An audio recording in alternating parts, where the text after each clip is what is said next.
workplace must be stress-free and must be such that the employee would love to come to the workplace early and finish its work designated. I know this does not happen. That's why the panel discussion. Clothes are very important. There must be a dress code and a day must be chosen on which day the employee has the freedom to wear other than the dress code. A picnic or a retreat may be held annually so that equality is maintained, and most important is that the employee is respected. And the reason I say is that there are even today prejudices against the woman. This should not be in the workplace. Snide remarks is a big no, no. This should not be tolerated, as this demeans the morale of the employee. So also the person who makes the remark, and the congenial atmosphere of the workplace is ruined. If Article 14 of the Constitution of India gives equality to all, then it must be read in letter, term, and spirit. I will tell you a story. I was then a lawyer and I would work hard. Work would come my way, maybe, because I would argue vociferously. But I still remember when my male colleague once told me that I did not have a family and I did not need the money, as he had a family and money was more important for him. I did not understand his logic, but today I do realize that his mind was colored and prejudiced. Even today, women at their respective workplace have to confront challenges. Some are bold, so voice it, while others are silent. For those who are silent, I would give them an advice. Don't be silent anymore. You have worked very hard to be in your workplace, and don't allow anybody to shake you or your confidence. This world of ours is not filled of women alone. The men also live here, and all are not the same. But one must understand that to work in a nice, healthy place will boost the economy, profits, and the turnover of whatever sector, and to maintain the graph, that rather to increase manifold, a happy, healthy woman employee is important, and it leads to harmony in the workplace. And all that I have to say to the employees, both men and women, so also to the employers, both men and women, that support to the women employees, especially in the lower tier, is a must. And then only India will be a lovely country.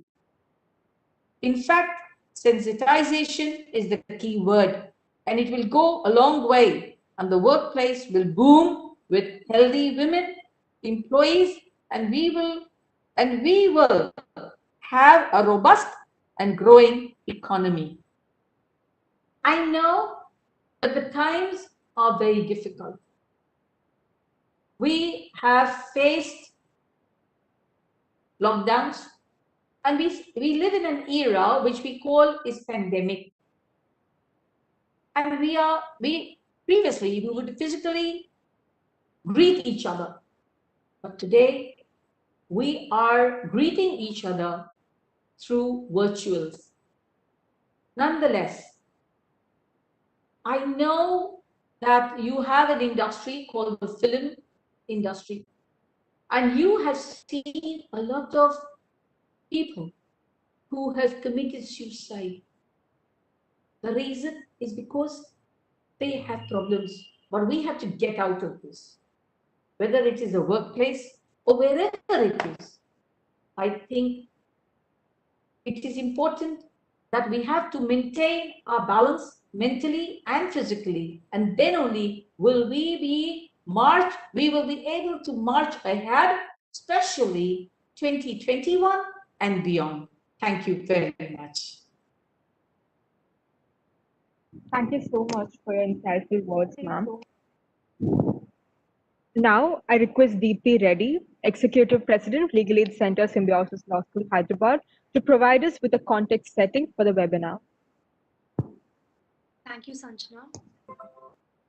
A very good morning to our esteemed guest, Honorable Justice Nadira Patria, former Judge, Calcutta High Court, Director Professor Sarfaraz Ahmed Khan, Faculty in Charge, Legal Aid Center, Ms. K. Shanti, and all my dear participants.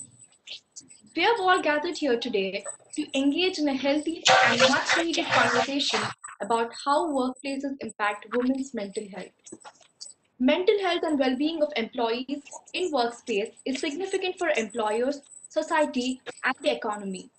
Poor mental health impacts individuals' overall health and well-being, like their work efficiency, societal behaviors, relationships with others, individual costs related to unemployment, and inadequate workplace productivity. The COVID-19 pandemic has led to an abrupt shift in the working conditions of every person. This change, which has normalized remote work and has proved to be extremely challenging, not only due to the uncertainty regarding the continuity of such work setup, but also has brought about questions on how it would impact gender equality, social interactions, and the well being of employees in varying working conditions. The onset of the pandemic has also created the additional stress of continuously taking part in demanding house chores for women. Due to the same, women are facing newer challenges which affect their ability to reach their full potential in workplaces. The concept of lopsided balance in workplaces, which is unfortunately not new to many working women. It is a known fact that women highly cluster the low paying jobs due to the prevalence of barriers which hinder the growth of an employee based on their gender. The restrictions on maternity leave is an evident example of the unfair disadvantage which most working women are faced to compromise with. Due to the prevalence of these conditions, it is imperative to promote the formulation and implementation of effective policies that address women's needs and concerns in their workspace, and as well enhance the competence of primary healthcare providers to recognize and treat mental health consequences of domestic violence, sexual abuse, and acute and chronic stress in women. This webinar, being conducted in collaboration with the National Commission for Women, consists of three sessions that aims to discuss various elements falling within the umbrella of mental health and well-being of women at workplace. We intend to explore the impact of all these conditions, insensitive policies, gender discrimination, and sexual harassment on working women and their mental health through expert opinion. Given the likely magnitude of the pandemic and the patchy availability of specialist mental health care across the country, this webinar aims to raise awareness on the phenomenon of mental awareness at workplace and launch a dialogue to share good practices and innovative solutions, and further discuss common mental health issues affecting employers and employees.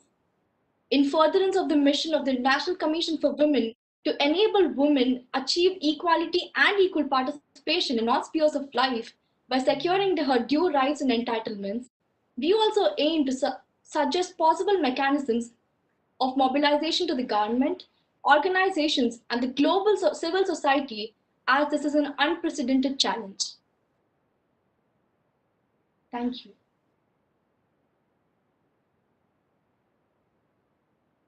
Thank you so much, Deepthi. Today, we are also privileged to introduce Mrs. Shamla S. Kundar, member of National Commission for Women, as a chief guest. She has been involved in various women-related organizations in different capacities since 1996. She is also the vice president of Panchayat Mahila Shakti Abhiyana. Uh, Due to connectivity issues, ma'am won't be able to deliver her address, but however, she has conveyed her best wishes for this event. Uh, Thank you all for joining us for this inaugural ceremony. To this webinar, we aim to bring insightful conversations, and we hope that this could lead to an impactful change in our society. Without further ado, we shall now commence with the first session of this webinar in about 10 minutes. Thank you so much.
ఇల్లు కూడా చేద్దాం madam. మంచిగా branding. Yes ma'am. మీరు join అయిపోయారా ma'am? నాకు starter number నేను చెప్పినా కదా మనకి ఒక నెంబర్ నాకు ఇస్తే అమ్మా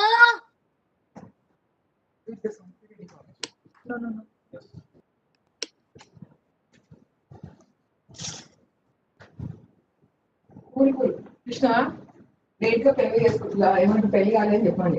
40 years old but she's not married అని చెప్పేది.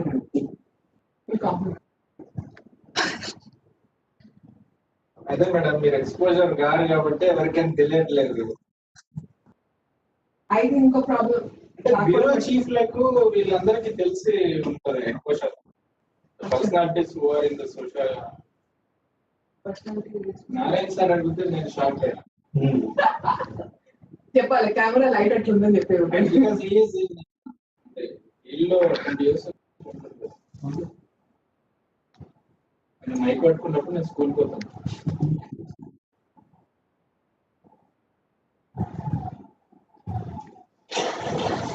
Our bureau chief is also very supportive and dashing. అవునా? అయితే ఒకరోజు మంచిగా వీళ్ళు when COVID is done, when these things are all done, ఇది మైక్ డిస్టర్బెన్స్ వస్తున్నదా? దుపట్టా పెట్టు.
సార్ మేడం డ్రైవర్ కన్నా గన్ మ్యాన్ కన్నా కాల్ చేసి అడగచ్చు.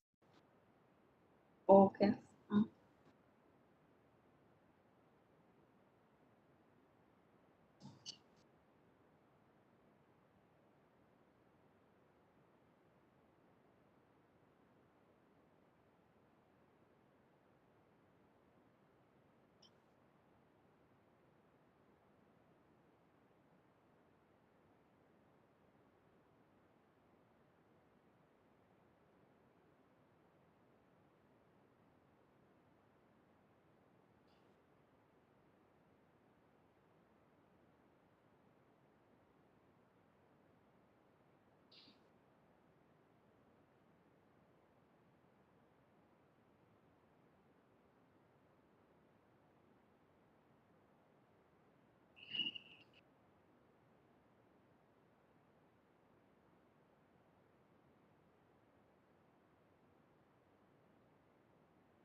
Sir, Shamala ma'am is telling she's joining now. Like that's also not confirmed. So we are not understanding what to do, sir. Yes, sir. That's what we are not understanding what to do.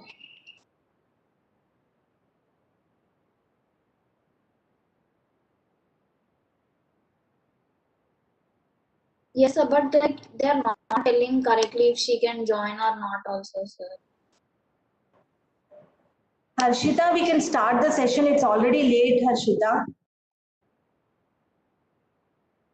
Yes, yes, sir. Yes, sir. Yes, sir.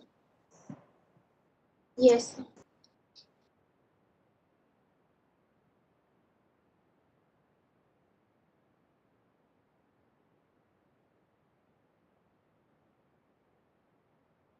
Okay.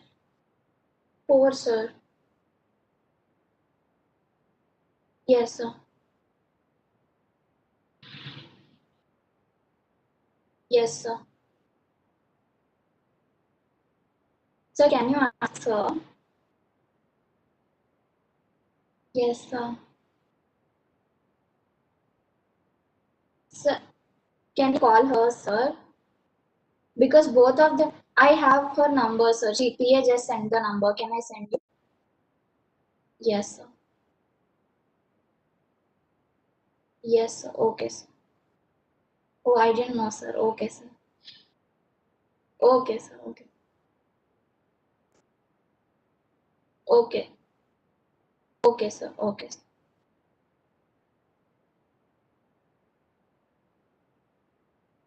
Bro, chappu, bro.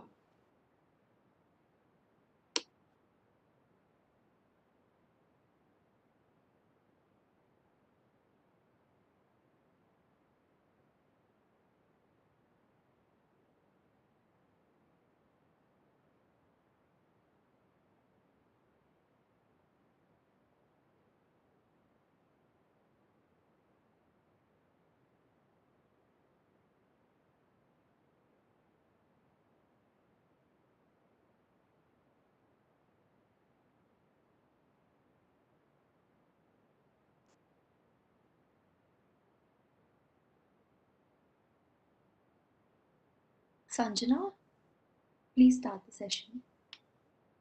Am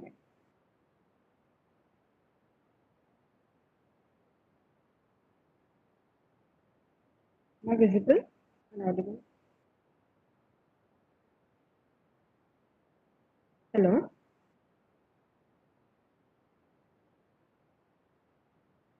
Deepti, am I visible and audible? Yeah, Sanjana. Oh, wait Alright. for 1 minute. Wait. Yeah, yeah.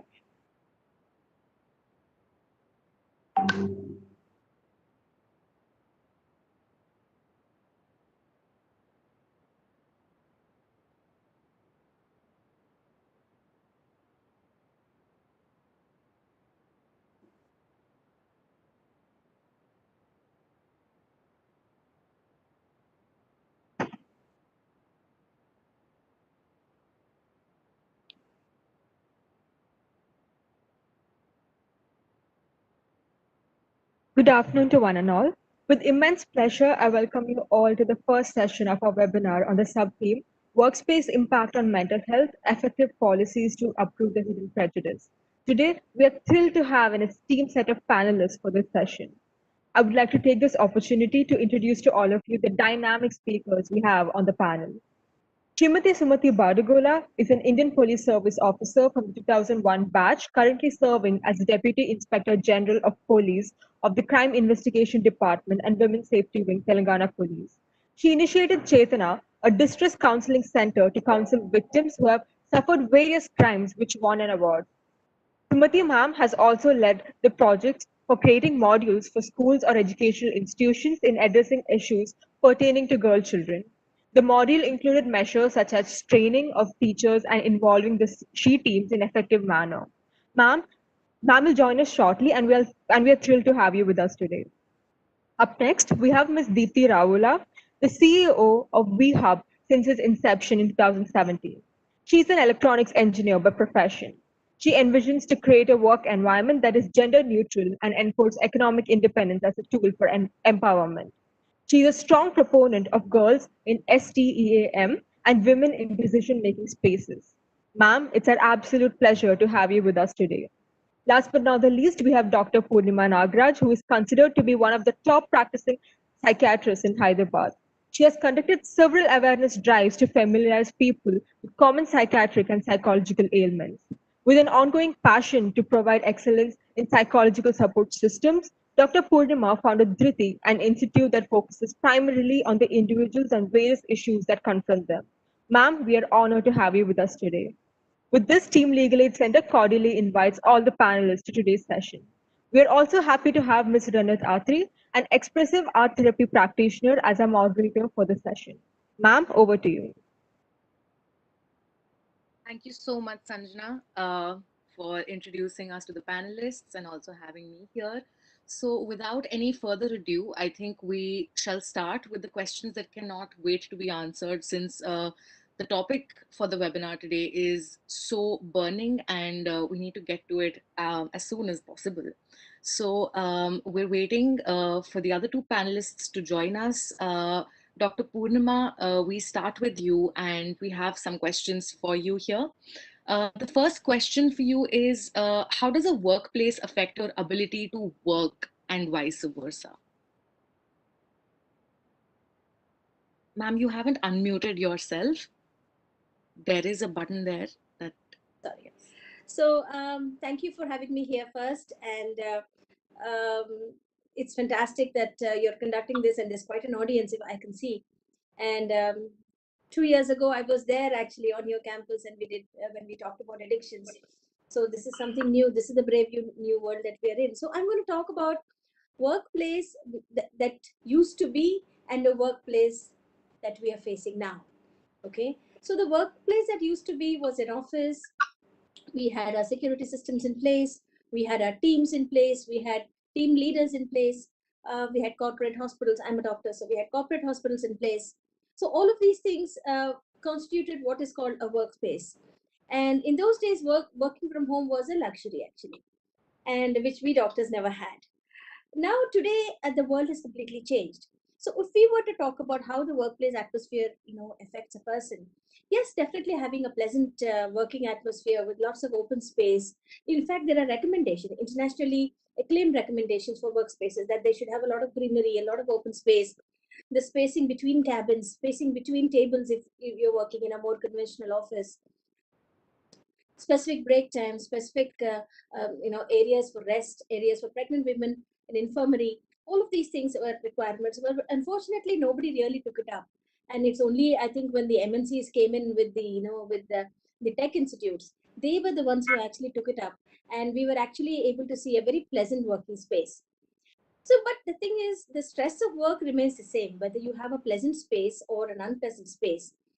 However, having a pleasant working space, having a temperature controlled atmosphere with lots of fresh air and a place to walk, these things are actually known. And there have been several studies that show that these kind of atmospheres, they actually increase productivity. So there's a lot of research that has been going on this. This is what it used to be. And, if you're looking at government offices, where this is never maintained, if you're looking at offices which are, smaller offices where there was no spacing, you have just in a rented building with closed windows where the AC doesn't really work. So we found the productivity going down. Also, particularly if you're talking about women, the productivity for a woman is all based on atmosphere. The visual feel and the environment feel actually makes a woman more productive. They also found that, issues like premenstrual dysphoric disorders, that is your, PMS, all of these symptoms seem to be much more manageable when you had a good workspace, a good camaraderie between your friends, your working colleagues, all of this, and also fixed working times where you actually have time to breathe. Your weekends, all of these things doesn't apply to doctors. Big disclaimer here, but generally. But today, you see, we are working out of home, right? And working out of home, it was something that we all used to envy, and we used to always say, "Oh, you guys are so lucky, you can work out of home," and we doctors have to slog it out in our clinics. But today, working from home has become a four-letter word, because you're in your home, you're cloistered. All the things that we had made recommendations for, with a lot of research that went in went into these kind of recommendations, everything has fallen flat on its face. Today they need to dress up. Today they need to even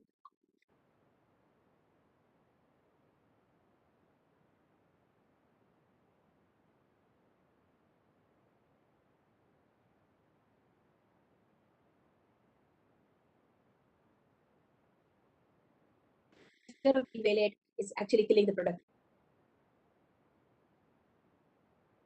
5 times as much. Otherwise, she would get that 8 to 10 hour break. But now you see the cooking, the cleaning, supervising the children, and working. So you see the load on a woman is that much higher.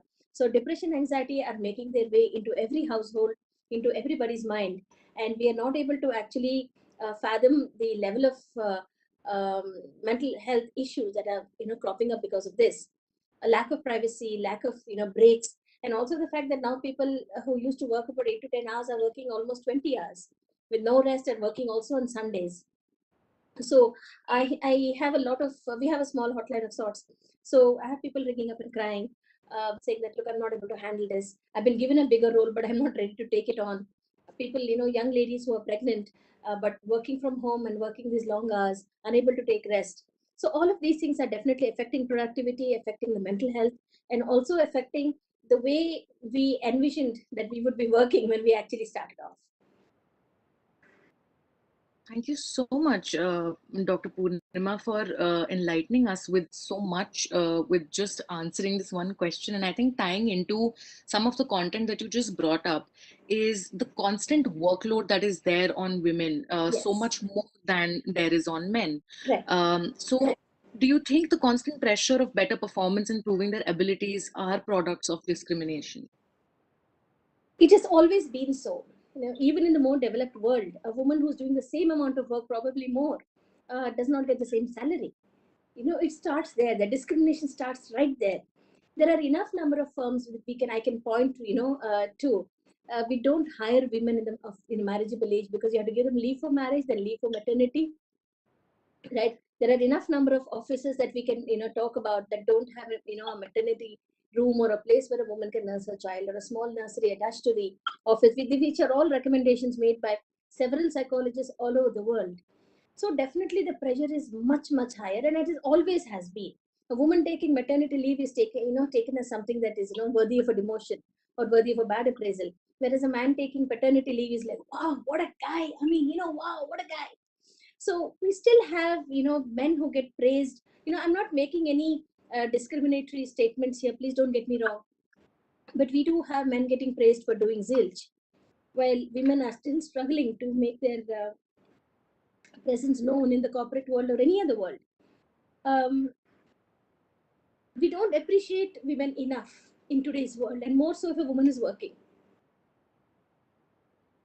Because no matter how much she works, are you a good wife? Are you a good daughter-in-law? Are you a good mother? Are you a good cook? Do you make bloody round chapatis? Right? After that, okay, you might be, earning okay. There are also a lot of women who dumb themselves down, don't talk about their promotions because they might create insecurity at home. There are a lot of women who even hide their monetary progress, lest they be not treated very well. So it's a difficult world for women even today, with all our modern grandiosities about how much we care for women. It remains a grandiose talk only, that we'd like to make women feel special, but in reality, getting treated equally itself is a luxury. Forget about feeling special. I absolutely agree with you, ma'am, and I'm sure that all the people who are present here also do that. It wasn't discriminatory, your statements, but definitely amplifies the situation, and it talks about and throws light on the things that needs to be thrown light towards. And I think another question, like you mentioned, that you have a hotline, you must have experience with these things as well. So, in your view, what are the major health consequences of a woman that continues to suffer in silence? So, silence is what is expected of a woman. So, right from the time she was a child, if she's been abused, stay silent. The person who abuses them would tell them, like, this is our secret, so be quiet about it. Recently, after the historic Nirbhaya judgment, There was another young lady in Hyderabad who was molested near Inaugural Mall. And after they caught the people who did it, the police asked them, we just had such a historic judgment. How did you pick up the courage? So the first thing they said was, we didn't think she'd talk about it. So silence is, today construed as a woman's middle name. You be silent about how what you're facing, and who's asking you to work otherwise. You see, the thing is, women are mostly silent, particularly in the workplaces, because if they say, look, I'm not able to handle home and work, and I'm not able to juggle it and balance it well, then who asked you to work? Kick your job out and sit and be a good housewife. We want you to be a better mother. So the demand is still very very paleolithic, in the sense that we're still in the in the dark ages when it comes to what we demand or what we want of a woman. And want a woman wanting to have a career, if she chooses career over marriage, or if she wants to delay her childbirth because she has a promotion coming up or an exam coming up, completely frowned upon. So the role definition of a woman has not changed over centuries. Okay, though women are doing a lot more with their lives than they would have done probably even 10 years ago, but the expectation still remains, and you're still body shamed, you're shamed for your lack of skills. How dare you say you don't like cooking? Okay, because it's a woman's job. So the role definitions are still very much they're dug into the ground 3 inches deep. And women are still struggling to kind of break out of these things. And when you break out, you're given the title of a feminist, which today is considered a 4-letter word. And otherwise you're not considered a woman enough. So that also creates a lot of insecurity in women. So anxiety, depression, post-traumatic stress, dealing with multiple roles and not being, or forced inferiority as we call it, and a lot of workplace tension as such to prove themselves. All of these things can actually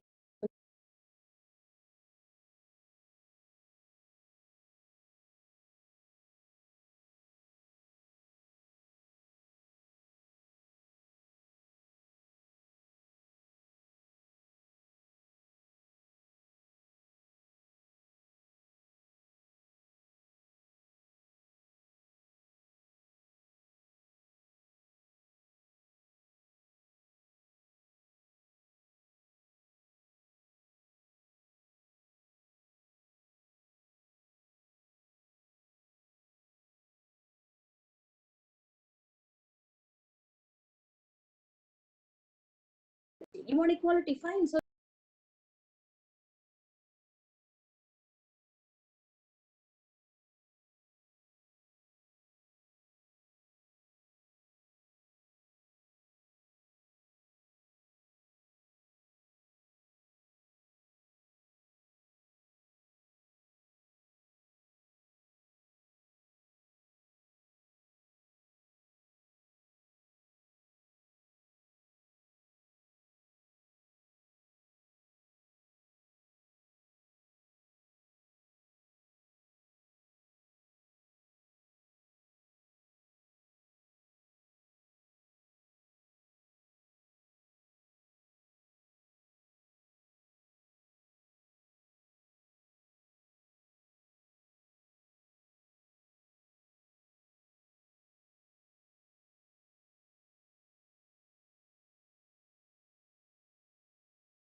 a lot of state governments are actually doing a lot of work to evangelize to these women also that they are eligible for these support mechanisms, and women need to come forward.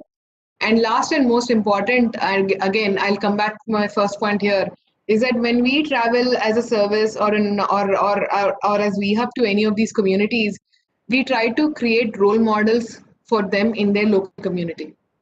See, trainings and all is great, but stories resonate, a peer's life story resonates. So if we can create more role models for young girls and women from every section of society, I think that is a way where we can actually scale up. Because, dreaming is something and making them accessible is something else. So I think we should all be in the business of making dreams accessible. And that is where all of us have a big role to play. Be as, the police or WeHub or anything else.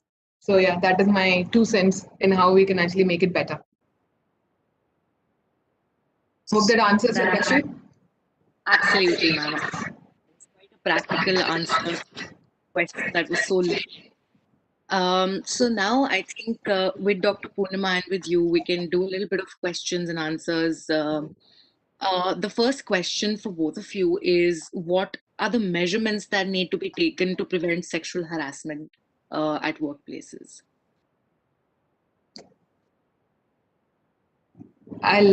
May I go first? Ma'am is also here. Sumati ma'am is here. Mr. Sampson is here too. So we can, yeah. So I think the first, I think, is being able to identify what harassment is. I think is the first step before we actually call out harassment, right? See, this is something which may be a little bit of a controversial thing, is that we do, as women employees and women leaders also, we do end up judging people. But when it comes from like the other side, we make it a call for harassment. Being able to identify what harassment is, I think the number one step in preventing sexual harassment at the workplace. Second thing is having more women be leaders in the workplace also enables this culture of working with both sides, right? That also brings about a certain amount of sensitivity, and that helps quite a bit. And number 3 is that not hesitating to call out things also is number 3, which is very important. So yeah, these are the 3 things I would like to put forth as ways to prevent sexual harassment. Yeah. Thank you so much, ma'am. Dr. Purnima?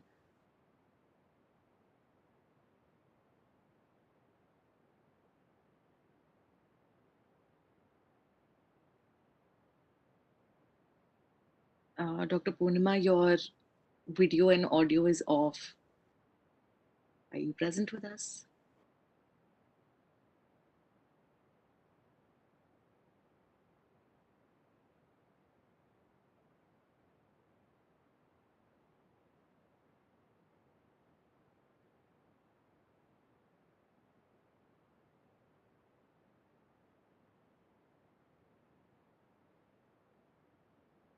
All right. I don't think ma'am is here with us right now.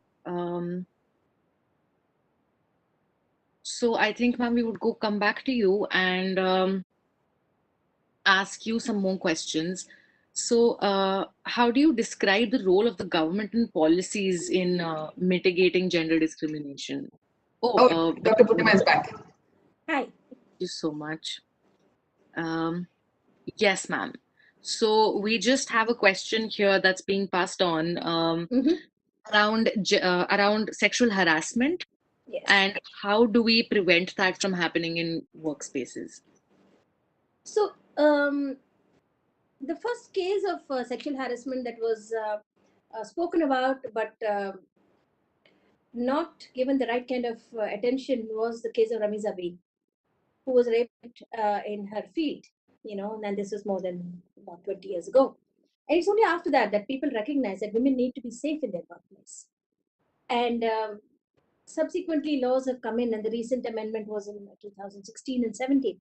And today we have laws that are very, very strong that prevent you from, that even making lewd commands or staring at a woman for a long time, for more than say 30 to 50 seconds, talking, making double entendre jokes, involving the person or making her the butt of a joke if she's not enjoying the joke. All of these things are tantamount to sexual harassment, and it doesn't only mean touching a person inappropriately or manhandling a person inappropriately. So with these laws, we also have a part of the law that says that we should be having a committee which consists of a couple of people from the corporate or the office and people from outside, civilians as well as people connected with the law, social workers. You can have a psychiatric social worker if there is a psychiatric issue, or a regular social worker. Some of them are feminists and activists who form a 5-member committee to prevent sexual harassment, and they take on these comments. So recently, after the Shri Reddy event also, I suppose all of you are familiar with Shri Reddy. She was a whistleblower on the sexual harassment and the casting couch of the Telugu film industry. And after that, even the Telugu film industry has a committee, and we are about 25 of us. The reason why the number is that large is so that when somebody is called, people may not be available. So we have at least 4 people who have to be available for that particular case to be read. And we've been listening to people who have faced sexual harassment, and we've been trying to settle the issues and create a space that makes a woman feel safe. So today the onus is on every corporate and every office to make a woman feel safe in her work environment. Another thing again here, as you know, Ms. Renat had asked the question that there's so much silence that surrounds silence, stigma, and shame that surrounds all of this, that we are totally ashamed of even talking about it, because again, it's a woman's fault. What were you wearing? What were you doing? Why are you sitting so late in the office? Why were the lights dimmed? The dumbest of questions. People think of the dumbest of questions to ask when a woman complains of sexual harassment. So this committee has been formed to kind of negate idiotic questions and stigma that surround a woman's health and her workplace health. The other thing is, the commonest advice that people give is, leave the job. You don't need to work. You sit in the house. If that was the answer, then I think every one of us would be sitting at home. Every one of us has faced it, and going to work is also considered a workspace. So in the bus or in any form of public transportation, that is also considered a workspace, and that is also considered harassment if somebody inappropriately rubs against you or brushes against you. Now, how does a woman feel safe? I think speaking about it is probably the one thing that she can do to always, break that, the shroud of silence. Talk about it, take legal help, take police help. Police today are highly sensitized. We also have a women and child safety wing in Telangana, state of Telangana. So we're highly sensitized, and they will take you up. They will not let you go away without, registering a complaint. There is imprisonment, and if it's a POCSO, like if your child, while you're at the workplace, with your child, if somebody touches your child, or any such thing, you can also evoke the same laws, not the workplace harassment laws, but the POCSO laws. And there is immediate non-bailable arrest warrants that are. There are also several sections like, outraging the modesty of a woman, speaking badly about a woman. All these sections in the law, they also provide for creating a safe working environment for a woman. So you can't just say that, look, I didn't do anything. I was just staring at her. What's wrong with that? Today it is wrong. Today it is a culpable offense if you're staring at a person for longer than 30 seconds. So and the two, if you're staring with, and if it's a continuous and repetitive thing, it's even more wrong. So today, what you thought was like, not wrong, and if people would get away with it, today is wrong. And all of these are to make a woman feel safe in her workspace. Thank you, Dr. Purnima. Another question that we have is, what is the role or impact of glass ceiling on women's mental health? There's a glass ceiling on mental health, period, women or otherwise. And in fact, there are cracks in the glass ceiling when it comes to a woman. So it lets the sun in, it lets the rain in, it lets the storm in, and the hail in also. A woman is considered, an object in today's society, and she has to, work irrespective. So her caring, a health-seeking behavior for a woman depends on a man's finance. She has to beg him to take her to a doctor for her mental health or even her physical health, and the man can refuse because he says, I don't want to pay the fees, or I don't want to pay for the medication. and she's at that mercy, at his mercy. So a woman's health-seeking behavior, even though a woman would report her health issues a lot more than a man would, taking her to a doctor is another ballgame completely. The other thing is that the discrimination when it comes to a man, is to be saved, irrespective. But a woman, it's okay because a man can get another wife. So it is these, thought processes that, make for a very difficult and a very unsteady, broken ceiling on top of a woman's head when it comes to mental health. She can't say, oh, what are you depressed about? You have a good husband, you have money. So people question reasons, for your, when you report mental health issues. Anxious, what are you anxious about? What's your problem? So, you don't have answers to these things, right? What are you anxious about? I'm anxious, period. I have a panic problem. I have memories of my childhood. Oh, that happened so long ago. Let's not talk about it. You need therapy for what? We are here to solve your problems. So a woman doesn't really make it beyond, the lines that are drawn for her to actually seek help. And a lot of women, unfortunately, educated, emancipated women, seek help in a very, very clandestine manner, saying that, look, my husband doesn't know, my family doesn't know, can you give me, this kind of a time frame so that I can talk when nobody's around.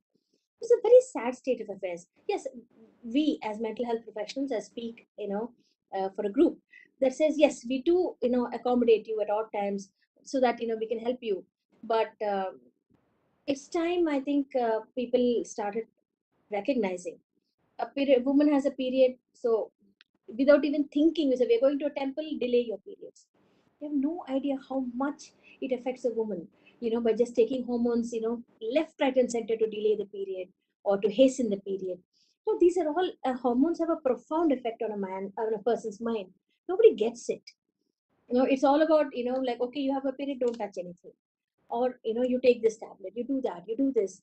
So too many people dictating too much to a woman as to how she should feel about things, how she should not feel about things. So women's mental health, which is actually an extremely important aspect of, I think, the mental health chapters itself, gets very little attention. And when it does get attention, I do believe that there's not much that actually happens because there's very poor compliance, too much caregiving activities. She's not given any exemptions in her life, saying, okay, you're not well, go take rest, or you're taking medication that probably makes you a little drowsy, go take rest. So, and the divorce courts are filled with such people who say, like, okay, my wife has depression, she's not been working, she's not probably giving me any sexual satisfaction, so therefore I would like, a divorce. So I think it's about time, I think the men started talking about a woman's mental health. It's about time we have these dialogues with men to see how much they really know of their wives and how much they understand of their wives' mental health issues and the pressures that she goes through, as just the fact that she's a woman in a caregiving role. I think we need to start this dialogue with women about how they should feel about themselves and how to express themselves. And we should have a double dialogue with men to just let them be and try to understand where they're coming from instead of questioning everything that happens. Thank you so much, Dr. Purnima. To Ms. Deepti, we would like to ask, are women at a disadvantage if they get extra leaves in terms of securing a job, such as period leaves or maternity leave, etc.? First thing is that again, something which I do not agree with is period leaves. I think workplaces should be more conducive to having women's various lifestyle or the physical changes or whatever different modes of her life taking into account has to be there. Workplaces should be more conducive, but I don't think we should create one more leave for women to take. For that to be used against hiring women. That is one. Number two is that maternity leave. I think if you look at the Scandinavian countries and the kind of protections we have there, we are really lacking behind. So I feel that there's a lot of work that needs to be done there. And yes, taking leaves does have a profound impact. So I will speak from both sides. As a leader today, if I'm in the office, I just need work to be done, right? There is a task that is there and it needs to be done. But as an employer, as an employee, I may need 3 days off to go take care of certain things. So how do we balance that? So if I look at it as a leader, I would almost think that it's better to hire somebody who's at a certain stage in life where they can commit a lot more time to work. But as a woman employee, I feel that I wish I had a workspace which actually can enable me to take time off and be flexible in terms of handling my life and my kids and all that.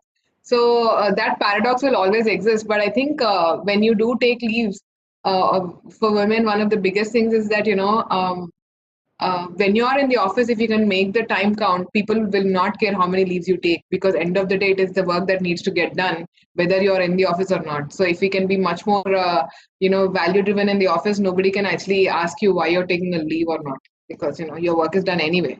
So I think we need to be better. We need to be more efficient. We don't need to go into the office saying I came at 9, I'm leaving at 5. I took a 2-hour lunch break. Obviously, you'll be not taken seriously, right? So it is our job to be taken more seriously, and then we can take as many leaves as we can. Of course, not too many, but as many as we can. Thank you, ma'am. The question that we have is going back to the same question. How do you describe the role of the government and its policies when it comes to mitigating gender discrimination?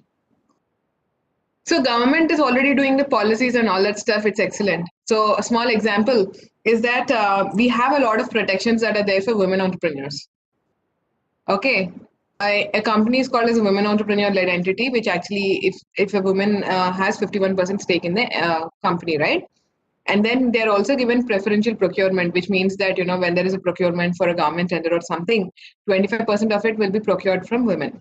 But, the very ironic situation when I was actually as a joint director for electronics is that a lot of times women were directors of company, they were women entrepreneurs, but they had no clue what their company did.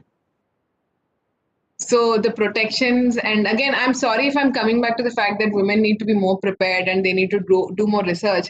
The fact of the matter is that there are protections. It is about entities like us and you, and also our women itself, to understand what is it that is there, and if there is a problem, call it out and make sure that it is improved. But as of now, I think there are a lot of things, and unless we use it, how will the government even know the effectiveness of it, right? Because for us, it's a check mark. Unless more and more women use it and say that, this is working, this is not, where will we get feedback from? So, yeah.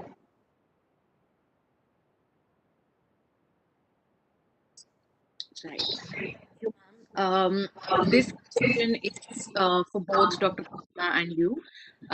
So how do we create awareness around sexual harassment amongst co-workers to understand the culture, so we systemically sort of curb this?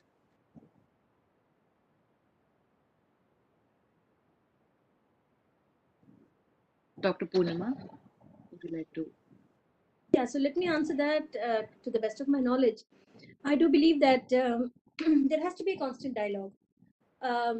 Today, the bigger corporates, are able to, create a space where we have a lot of speakers coming in and, having workshops and all that. But I do believe that, see, for example, International Women's Day is celebrated, in a big way. International Men's Day, nobody says a word. And I think these are places where we can actually open dialogue to women, to men, and talk about it. Create a space where a woman, not just a woman, can come and talk about her issues, her problems at home. Men also, the forced patriarchy that they're experiencing, the angst that they're experiencing, they're going through depression. Unless we talk, we won't know. See, talking does not trivialize it. In fact, talking puts things in perspective, so that we understand and say, okay, here is the issue, and maybe some corporates could actually create a small space. The HR, of course, they do the therapies, and now I think some of the bigger corporates are again taking on a few psychologists on their team. But I do believe that most of it is about hiring and firing, and the issues that they deal with are completely different. Work, maybe a little bit of workplace stress, or some team cohesion and all that. But what they really need to deal with is the mental health issues. Is a person's relationship issue affecting their effective working in the workspace? What are the other issues they're facing? Not just with the colleagues in the office, while going home, a long commute, sometimes getting delayed, so your maternal activities and your caregiving activities are getting affected. So that again affect, because everybody's shouting, waiting to shout at you as soon as you go home. It affects your work. You have to take a call in the middle of the night. Your child is not well. How do you take that call? So you see, these are all spaces where if a woman is not given a sympathetic and an empathy, a little bit of empathy, I think this becomes something that can actually contribute to workplace mental health issues. And like I said, you see, the men really need to listen, and um, um, stop, kind of walking over a woman's mental health issues. If she's feeling sad, fine. And just as Ms. Deepti said, like, you create a space where a person can talk about, even if she has a menstrual problem, and it's taken like, people will say, oh, you're talking about this. Instead of that, people say, okay, so you have a problem, fine.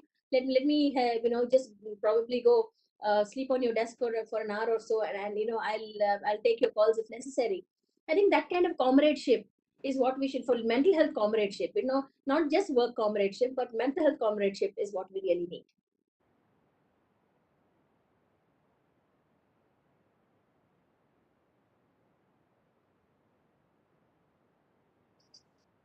Thank you so much, Dr. Purnima. Ms. Deepti, would you like to take on the same question? Speaking after Dr. Purnima is a little bit hard. I think ma'am has covered quite a few things. So thank you for that, ma'am. Yeah, camaraderie and all that stuff. And again, belaboring the same point. We need to step up. We need to make sure that we are able to understand what is happening, and we need to be able to understand the nuances too.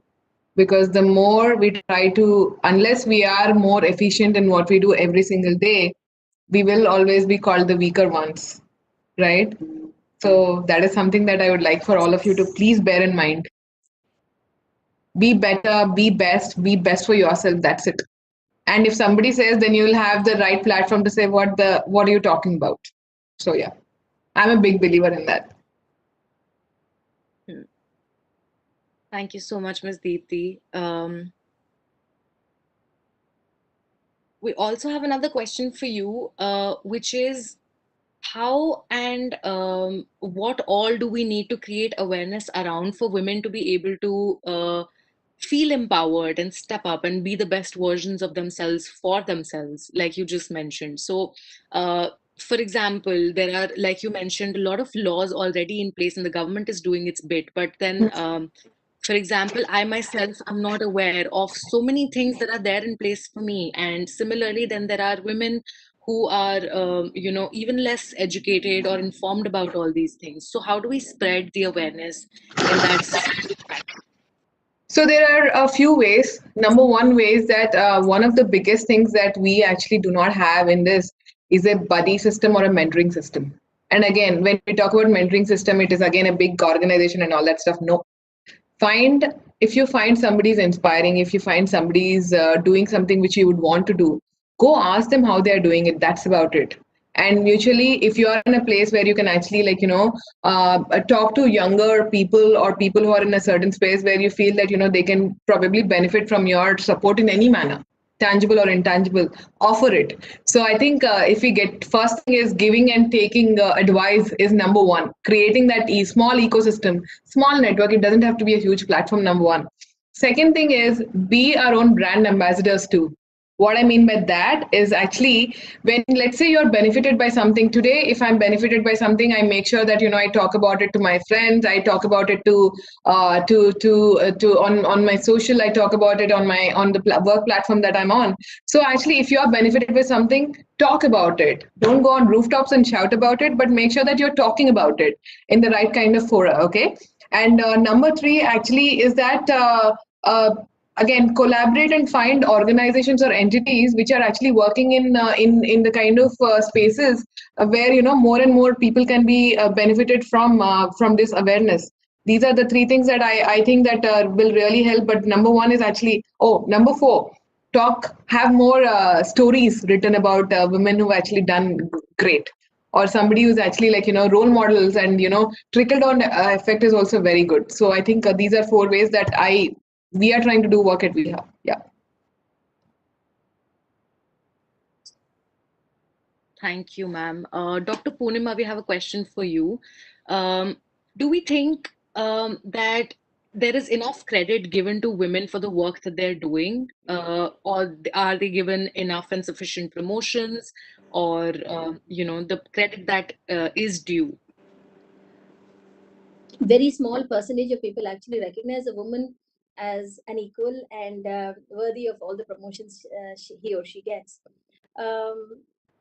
Probably maybe at in the defense level, or maybe at the administrative levels, probably, I don't know, it seems to be getting a little better. At least we see more and more women joining the armed forces. We see more and more women actually cracking the UPSCs and all the other competitive civil services exams. But if you're actually going to be looking at commonplace workspaces, the answer is no. They don't get appreciated. If a woman is even marginally good looking, these are things that I've really come across in my own practice. Marginally good looking, they'll say, oh, because of her looks, she must have gotten sweet with the boss. Making sexual innuendos is the order of the day. Making quasi-sexual comments to downplay a woman's intelligence. So, or trying to kill her self-confidence by talking about her looks and saying, you're so dark, you're so stupid looking. Oh, you look very stupid, but you've done a half decent job. People also actually taking the credit, and I've seen this among students, doctorate students and research students, where all the work would be done by somebody, but the credit is hogged by somebody else. That person's name, the person who did the study, would figure last on that list of authors for that paper or something like that. I've seen this in scientific circles. So if to answer your question, it's a big no, right? And can a woman fight for herself? In some places, yes. But if you desperately need your job, you're not going to sit and fight, because you desperately need that job and people know it and are taking advantage of you. So that is where, as Ms. Deepti said, talking about it, creating a circle where people talk and say, oh, you went through this. Yes, I too went through this, right? So creating more and more awareness, and sometimes a little whisper becomes a shout at some point. So these are areas where you can help each other, stop the sexual harassment, stop the sexual innuendos. If somebody like even on a group chat, when you're talking with your team, when a girl puts in a message and say, this is what I've done, the guy send a heart. Why the hell do you want to send a heart? You don't realize that that's also consent, that you need to take consent of a person to even send a heart or a cutie pie smile. I'm not interested, seriously, I don't want your hearts, right? And if you say that, oh, she has no team, she has no comradeship within the team, and the appraisal would be bad. So you see, again, you're creating an aura of fear for a woman, so that you keep her in her place, and therefore it's never fair. It's never fair.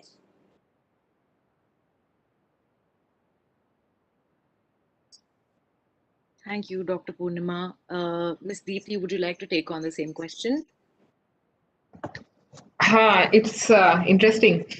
So I actually am the only woman in my entire CXO group in my department. And I work with very nice people. It's amazing. So one of the interesting things is that we all do the same work. And adding to what Dr. Poonima said, one of the things which is most commonly heard for women leaders, let me talk from a leadership perspective, right? Who asked her to do so much? And that is a killer. That is a killer.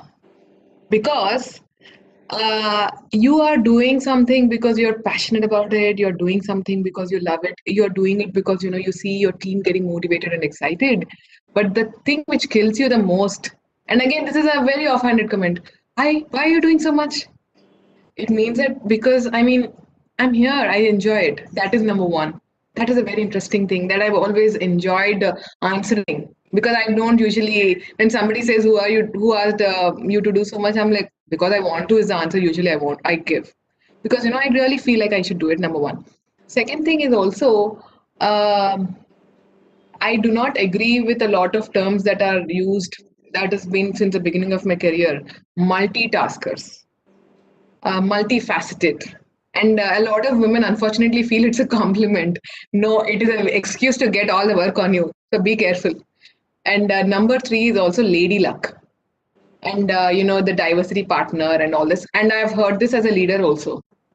Okay. So I would like to request that a lot of times, that is number two, that a lot of us have to step up and say, no, I'm not multitasker. I'm doing it because you're not doing it. So call it out. Number three important thing is that we have this it's an Indian mindset. I will not say women mindset, it's an Indian mindset. When there is a task given to a group, if it is a task given to a group and I set a deadline, example, I set a deadline of tomorrow. And if it is not getting done by 6 p.m. today, invariably two kids in that group sit down till 2 a.m. in the morning and get that work done. And more, I see that women are the ones who are actually doing it. Don't do it. If a task is not getting done, it is not getting done by the group. It is not your personal responsibility. So these are the three things that I would like to really highlight. That all these I would not even go to the aspect of sexual innuendos, but even when you're successful, you are branded as ambitious, aggressive, and all these. Don't treat them as barbs. I actually say that yes, I am. Are you not? So things like these. And one of the most coolest things I've heard, and this is the by virtue of COVID, and this is by a very well-regarded CXO I was in a conference with. So we were in a forum with a lot of my peers, and again, this is a lot of my peers themselves. And we were having a conversation where something was being presented, and then the feedback was being taken. So, and it was being done on a video platform like this one. So interesting thing that happened was that the team which was supposed to present was headed by a big guy, world famous in Hyderabad kind of a guy. And when it came to feedback, I was like, I want to talk about it. And then you know what he actually said, and this was unrequired. He actually said, whenever the video conferencing system says you're muted, I always feel it is your voice. And this was actually said in front of the entire about 65 people, including my subordinates. Wow. And so there were two approaches to this, right? So the first approach was you are not supposed to give feedback. It was supposed to be a presentation where you're supposed to just say yes, excellent, wonderful job. How did you think of it? Are you a rocket scientist? And we were not supposed to ask questions. And the way I answered it is very simple. I said, I do not appreciate it. And I feel that you are actually making it difficult for people to work for you. And I made sure I made that statement in the forum itself. And then I made sure that I recorded it on email also, that I did not appreciate it was a very frivolous comment in an unrelated forum. And third important thing is, if somebody really says something like that to you, your first job is to make sure that you call it out and you write it. And most importantly, let them know that it is their fault. It is not that it looked like that to me. That is one more escape. A lot of times people say, when some weird thing happens and when you call it out, a lot of times you are actually said, I'm sorry, did it feel like that to you? You will say, yes, it felt like that to me and to 200 people around me also. So be bold. But again, coming down to all this stuff, be super efficient. If you're trying to just call out things without being effective at what you do and excellent at what you do, you will just be a frivolous person calling out everybody. So these are a few things I wanted to point out. By the way, my peer still thinks that I felt like that. It was not the intention. Thank you He's so a big much. evangelist, and he's a big evangelist for women, by the way. Women's empowerment, he's a big evangelist. Thank you so much for sharing your personal anecdotes as well with us and making this more relatable and real for us as we talk about it. Mrs. Sumathi is here with us, and we have questions that are waiting for her to be answered. So, ma'am, the first question that we have for you is, how do you view discrimination towards women in jobs that were conventionally considered as men-only jobs, like being in the police force?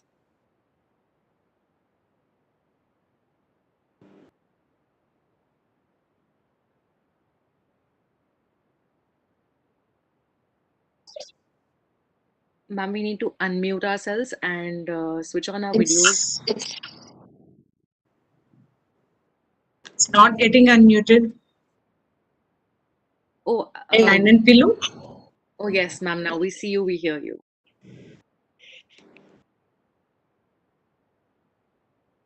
Done. It's not getting unmuted. Ma'am, we can hear you, ma'am. We can hear you now. Are you able to hear me? Yes, yes, ma'am. Yes, ma'am. Yes, ma'am.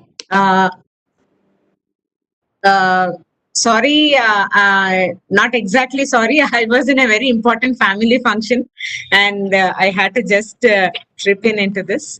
In fact, it is such a wonderful group which is interacting today.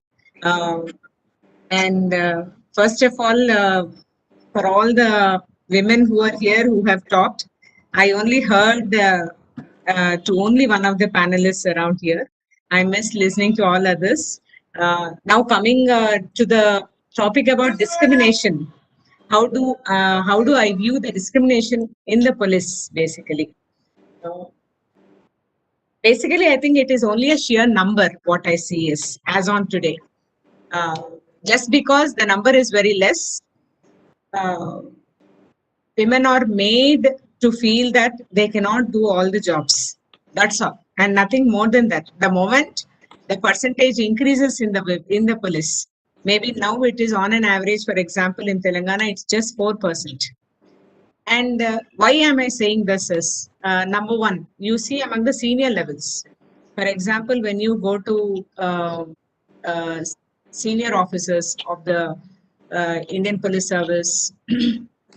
Whether it's women or man, it hardly makes any difference in the service. That itself shows that over years, the number of women have been rising. And once the number increases and the training is similar to everybody, there is not going to be any discrimination. But most of the police force, 97% of the police force is constabulary.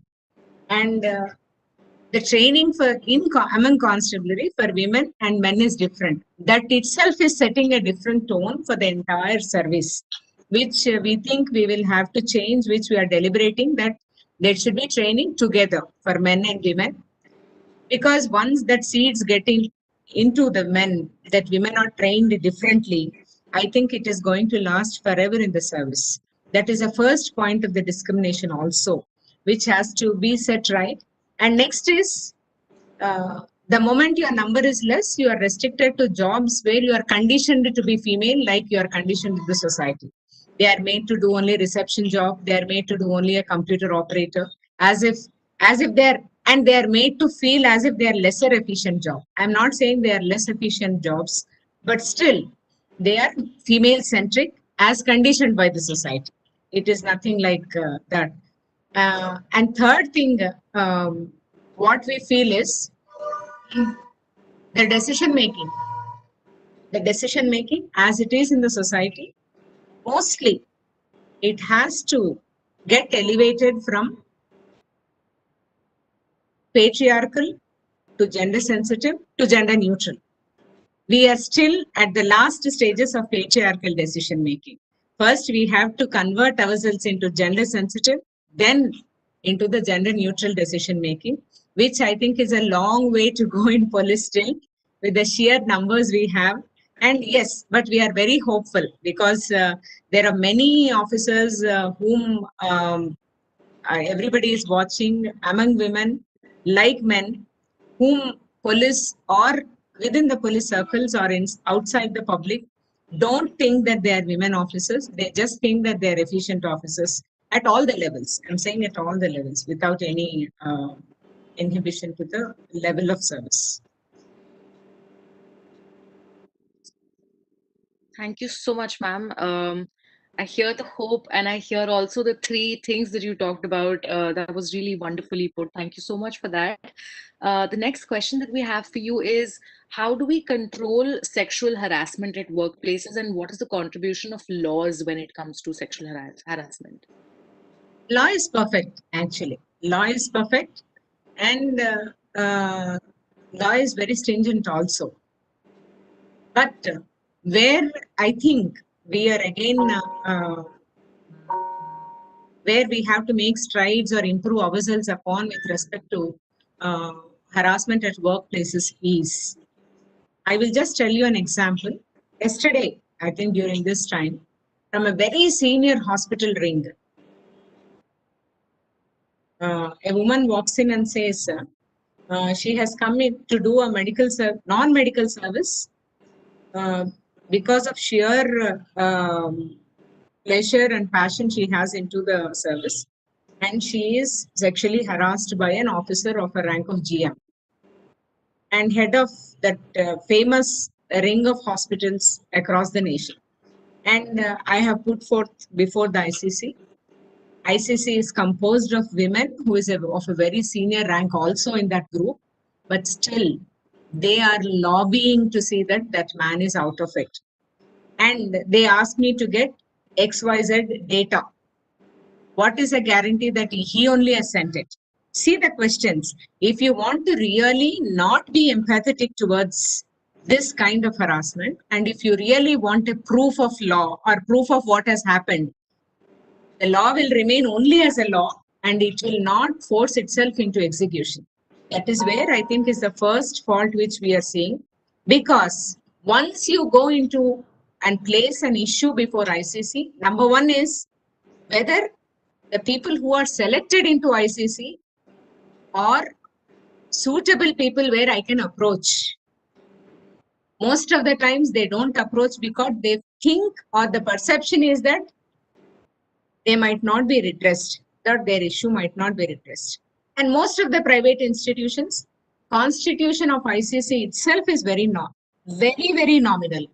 And overseeing bodies, in fact, has to be formed. That is I think, little change which we have to make at a governmental level. For example, at a district level, collector forming a team where he will monitor all the ICCs, both of private organizations as well as the government organizations. For example, the she box which is going to come with the WCD department. And third thing is, yes, I approach. There should be a window where I can approach without coming physically, like our she teams.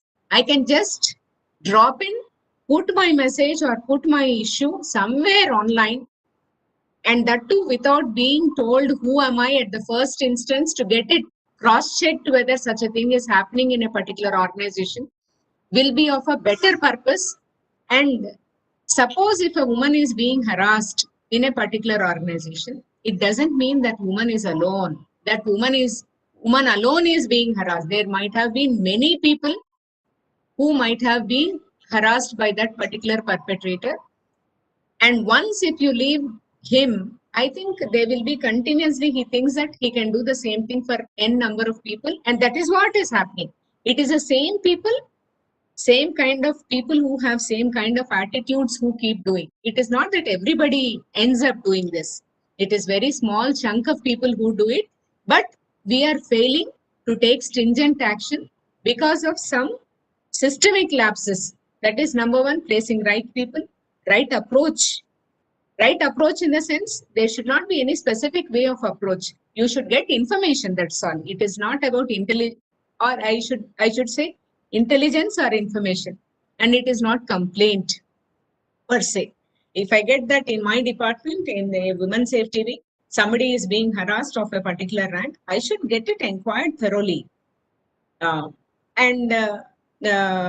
Probably, I don't know whether you have been watching, in Telangana government, a core team is formed with around 5 IAS officers, IFS and IPS, whom we are working on various issues. And the most important issue is the workplace harassment.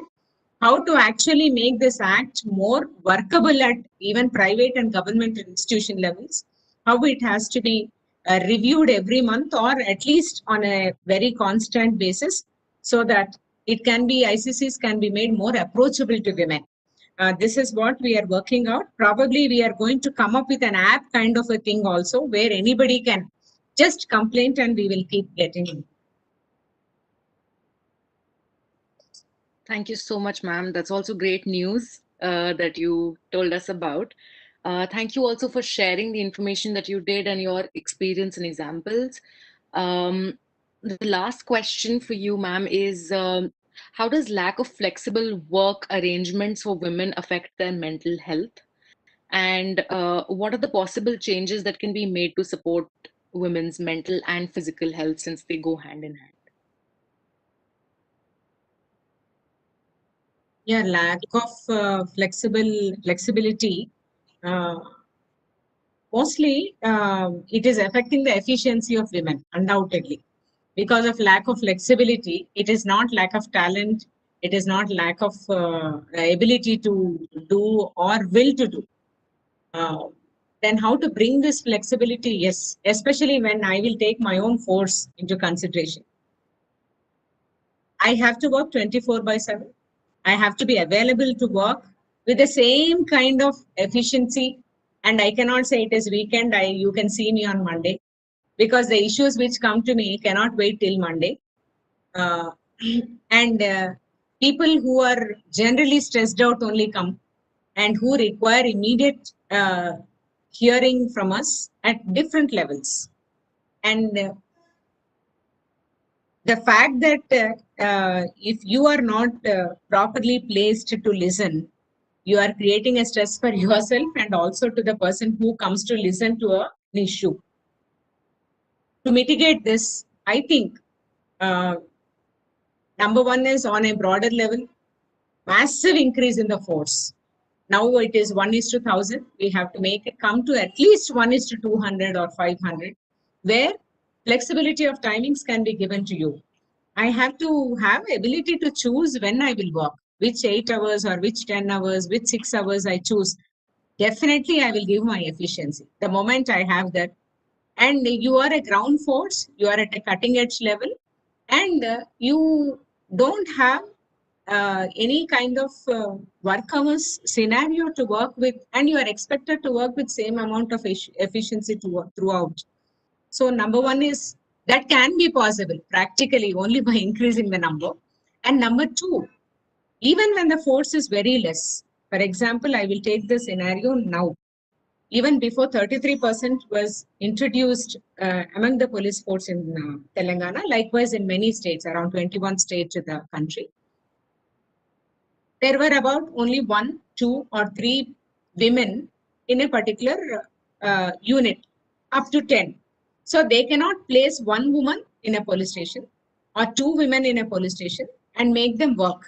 So they used to show postings in different police stations, but place them at a single place and minimize their work. They only used to use them only for 2 hours or whenever there is a bandobast, and then let them free. This probably has also given an idea or some kind of conditioning among women that we are being used only for this kind of work, and so we will make our mental makeup also only for this kind of work. And over a period of time, they feel that probably we are made to do only this kind of work. This also leads to lack of flexibility over a period of time. And more than anything, whether there is one woman or nil woman, your infrastructure has to be prepared to take up women. If I don't have a washroom facility, if I don't have a change room facility, do you expect me to go and work? Do you expect me to go and see on a bandobast? Men perform equally. Women perform equally with men. But there are certain sensibilities. I don't have a washroom. We feel that, yes, when you draft a bandobast plan itself for a law and order or for any kind of an event, why don't you plan for some kind of a setup which are minimum facilities which can protect my dignity? If you can't protect my dignity and expect me to increase my efficiency, work on par and in flexibility with men, I think these are the major issues which still are at the basic level where we have to keep addressing. And more than anything, more than all these things, as a police officer with this experience, what we are seeing is the kind of issues which we are facing every day. We are giving a lot of freedom to women. We are making our daughters, our sisters, especially daughters, I mean, this generation, we want them to study well, to get exposed, to get into every field, and to talk boldly, to express what they are, to be very independent, and all that. But what is happening to a woman after marriage? The same parents are not expecting this girl to be as expressive as she was, as independent as she was after marriage. And that is where the marital issue is not because of the fault of any girl.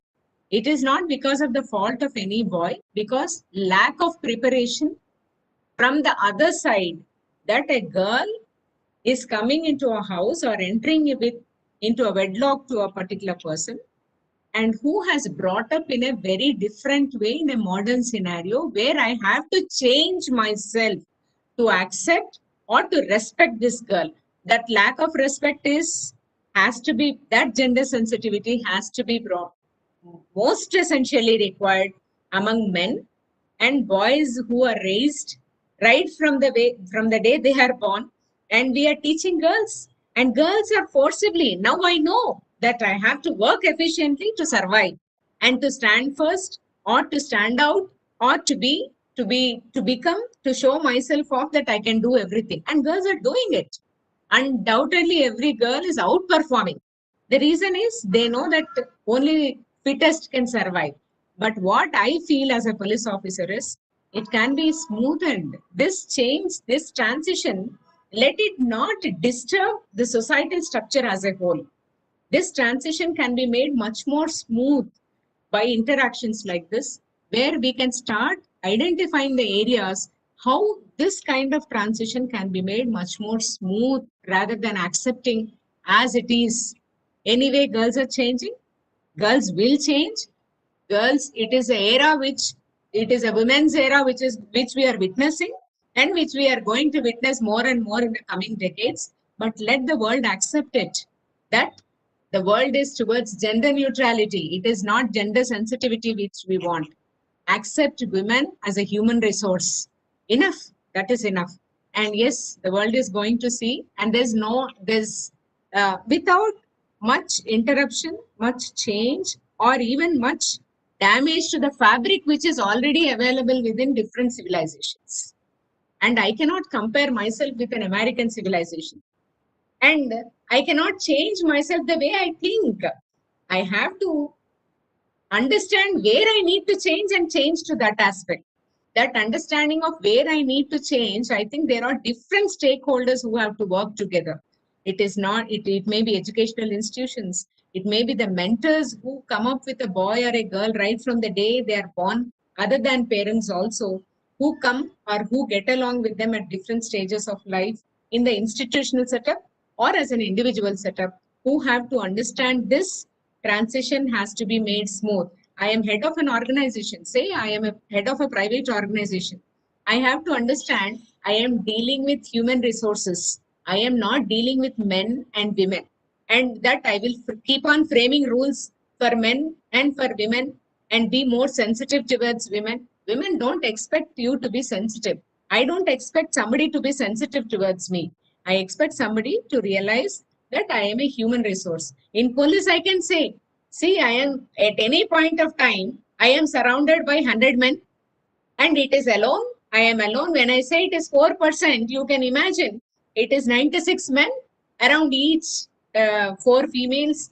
And see, that suffocation, if there is no smooth transition, is going to really affect the annals of the society. Women will not come if you don't see them as a human resource and understand them and give them equal opportunity, treat them with dignity, have concern towards their safety. I think those are the issues which will automatically address the flexibility issues. Thank you so much, ma'am. I must say that all our panelists here are truly inspiring. And here moderating the session, I enjoyed myself thoroughly. And, just hearing you all talk about this issue, which is absolutely burning. And today, having you three, Dr.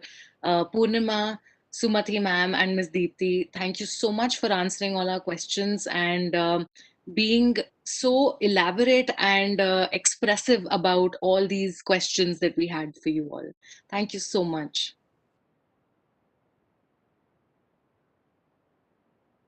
Team Regulate Center would like to thank Sumati ma'am, Deepti ma'am, and Purnima ma'am for joining us despite your busy schedules and for giving us such an insightful discussion. It was an extraordinarily perceptive session that we have witnessed today, which covered almost all aspects of hidden prejudices that women face in work environments. We would also like to thank Renatma for moderating this session so effortlessly. We shall now proceed for a 10-minute break, after which the session by Amita Danda ma'am shall commence. Thank you. Thank you so much, Renat. You've been a wonderful moderator, and thank you. Thank you. Thank you Nice very to much. see you finally, Sumati ma'am. Thank you Yes, very much. really thank you, catch all up. of you. I should have listened to you. In fact, I missed listening to you. Yeah. Thank Yeah. you very much. It's been Bye, a ma'am. pleasure. Thank you. Sumati ma'am, thank you so much. Thank you, everyone, ma'am. Thank you, everyone. Bye. Yes. Nice meeting you, Purnima ma'am. Bye. Nice meeting you too, ma'am. Bye-bye. Bye. Call Nagarajan sir now. Varun sir is not to ask Anirudh. Said evening work they'll schedule. Start up call it up.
Good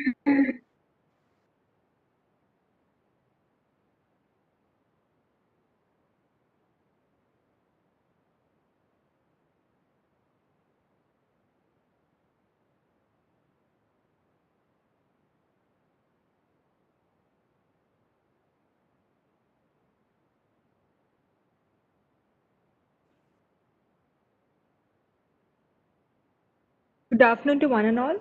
With immense pleasure, I welcome you all to the second session of our webinar on the sub-theme, Mental Health of Women at Workplaces, Unraveling the Legal Framework.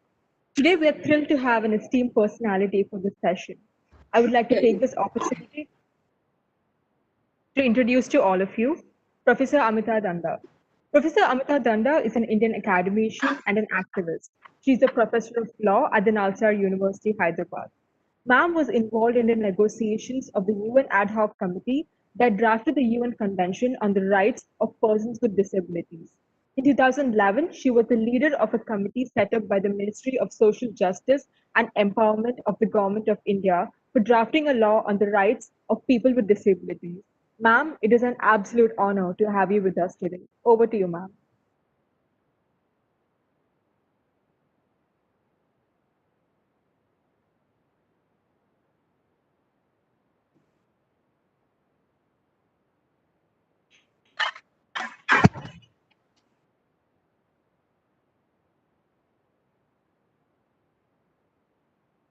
Ma'am.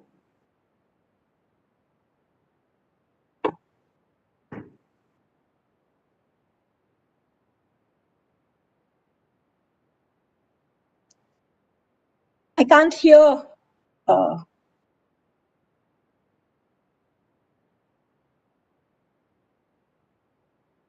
Ma'am, can you hear us now, ma'am? It's very it's very soft. I can hardly sort of make out what you are saying. Do you want me to start? Yes, ma'am. Yes, ma'am. Yes, ma'am. Can you hear me? Yes, ma'am. Very clearly, ma'am. All right, fine. So you'd be changing the slides, Deepti? Have you made me the presenter, or are you changing the slides? We'll change the slides for you, ma'am. We'll change the slides for you. Well,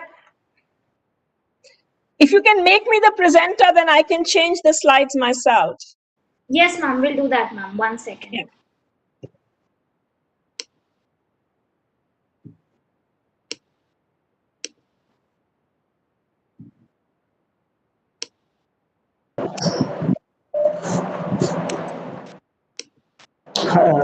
Harshita? Yes, sir. Yes, sir. Okay, thank you so much. Make Good afternoon, everyone. Yes, sir. Yes. Good afternoon, everyone. I am going to be speaking on this whole theme of this. What's happened? Okay, you are now the presenter. So.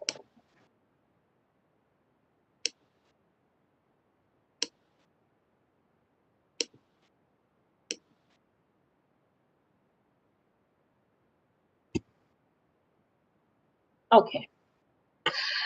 So I'm going to be speaking with you on this theme of this conference of mental health and well-being of women at workplace,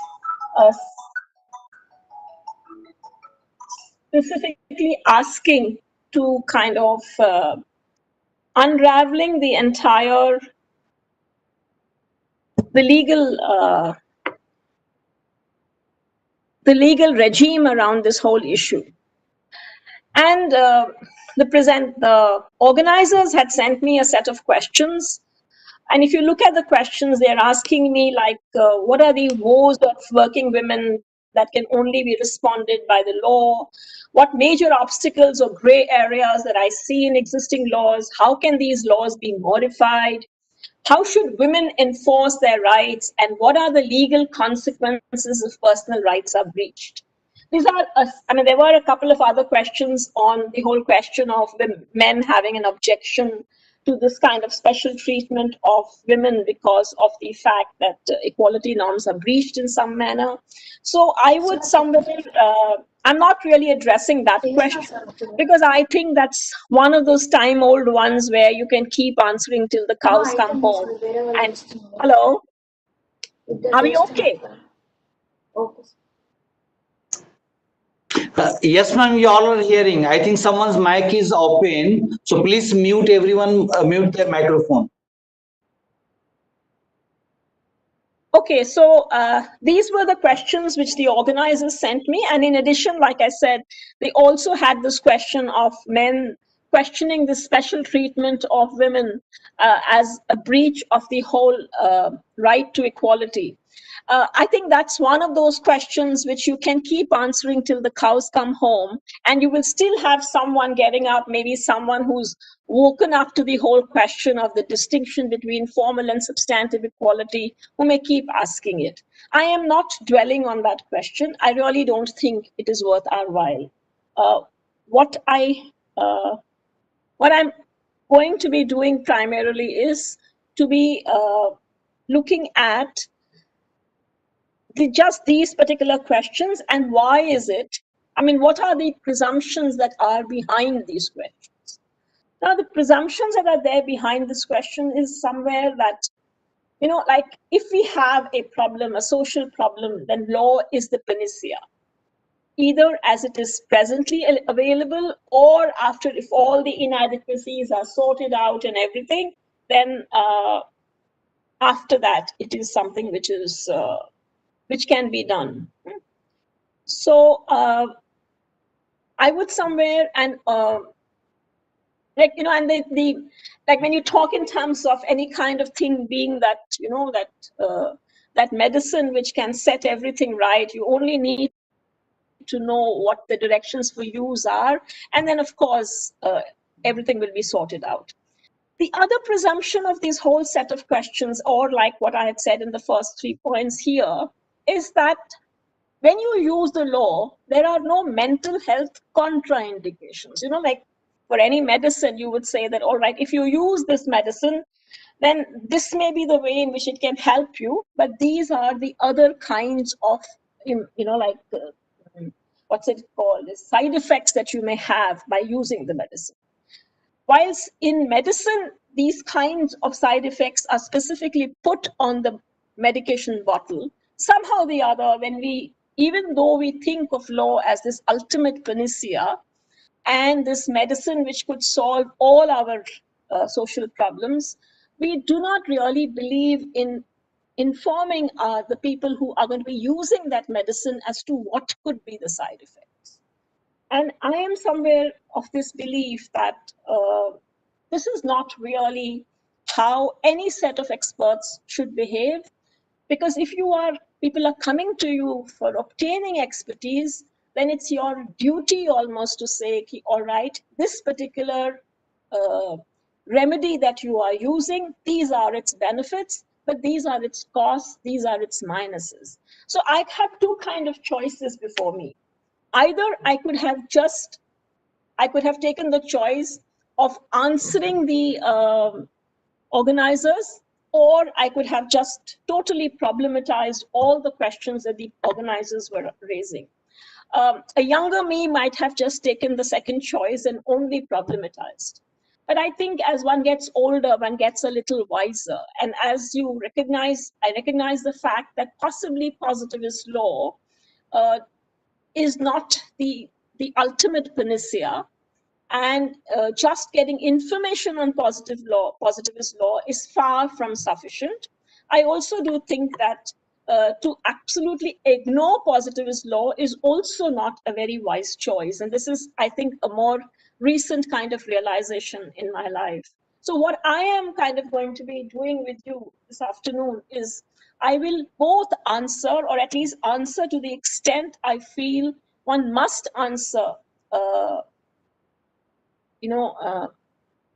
the questions that the organizers are raising, but I'm also simultaneously going to problematize those questions and like get you to think in terms of, the other, or let me say what I'm going to do also is to get you to little bit more critically look at the presumptions on the strength of which these questions are raised. So it's in some manner, you could say, a kind of a reflective session, a session which is like going to be informing you to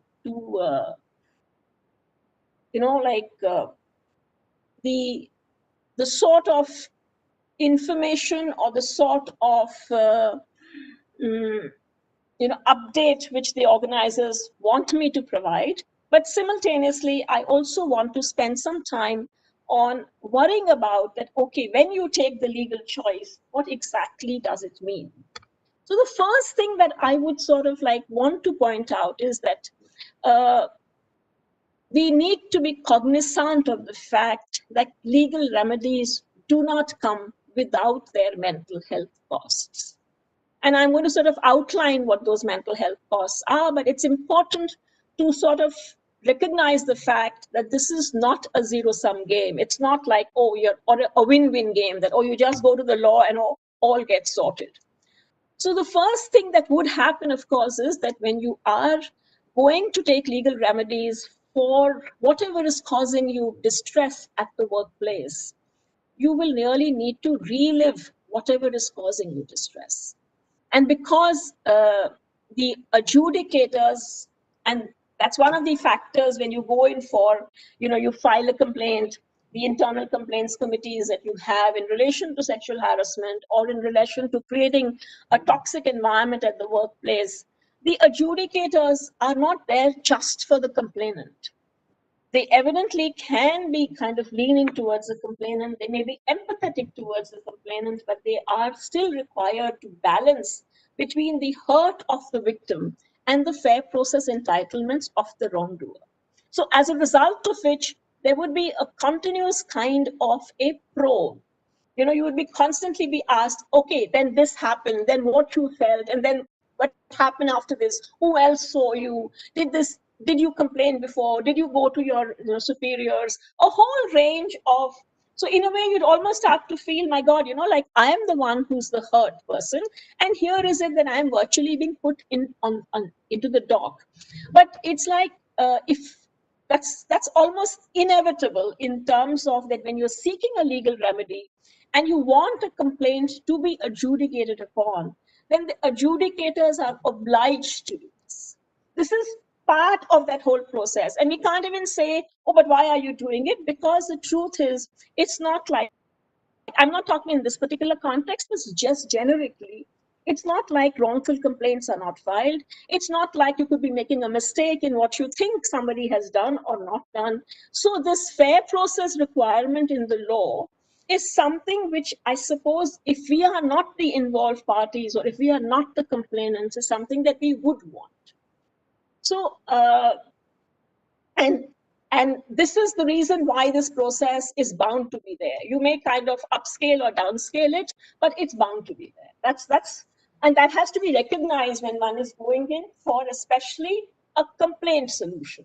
And very often that's what, like most of information which is being sought, like even the organizers, when they asked me, okay, what is the procedure? What can I activate? What can I ask for? And what are the consequences which will follow? Then we are thinking in those terms that yes, a wrong has been committed, women are being treated in the workplace, or a toxic environment is being created. How can I set it right? And how can I use the law to set it right? I'm not saying you can't use the law to set it right. I also want to make it clear to you that using the law has its own level of cost. Then the third point which I would want to make here is that law does not operate at this point of time in relation to, I would somewhere make a case for that actually you need to have a standard of zero tolerance, but the truth of the matter is that it doesn't operate on a standard of zero tolerance. And my thing somewhere would be the more minor the infringement or infraction is, the more heavily should you come down on it. And my reason for basically saying that is that it is only if you come with a standard of zero tolerance can you start kind of pushing back and start to get people to think about creating conducive workplaces. Till the point that you say that, okay, the wrong has to be at least above a certain level for us to act on it, you are not going to really be able to let's say, make much of a dent in terms of the larger legal environment. And the 3 points that I made with you before, that whether you're required to relive it, that the adjudicators are continually balancing between the hurt of the victim and providing fair process to the wrongdoer, this will continue to keep happening. And it would become like, if I don't know how many of you watched this movie Thappad, but amongst the things that that woman is saying there is that, no, what do you mean by saying just one slap? He had no business to even raise his hand, let alone hit me. Or the factor of your saying, I mean, and that is of course within the whole domestic context, but it's in a similar kind of thing that if you were to say that a colleague is sort of just generally being a pain, it's like he has the most pejorative kind of comments to make on your work or on your dress. He's not touching you. Maybe there is no really anything. And when I come to the next point, it'll become sharper and clearer, the point I'm making. But it's just that, like you're continuous implying that the woman is going up in life not because she is, she's a competent person, or she's a person who's really, really performing and contributing to the institution, but only because of the fact that she's a woman. And her womanliness or her feminine wiles are what are getting her ahead.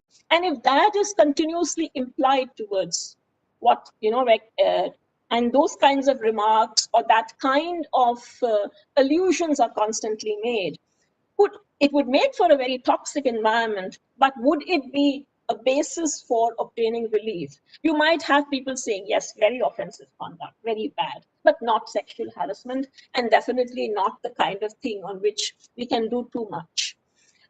Just to make this point sharper, I want to sort of like set up this comparison between how the Sexual Harassment Preventing Workplace Act of 2013, how it defines sexual harassment, and also like the other kinds of conducts which they say, if they are happening along with the sexual harassment, would be seen as, would amount to, they would amount to sexual harassment. But what is important, and I think for me that is very significant for us to appreciate.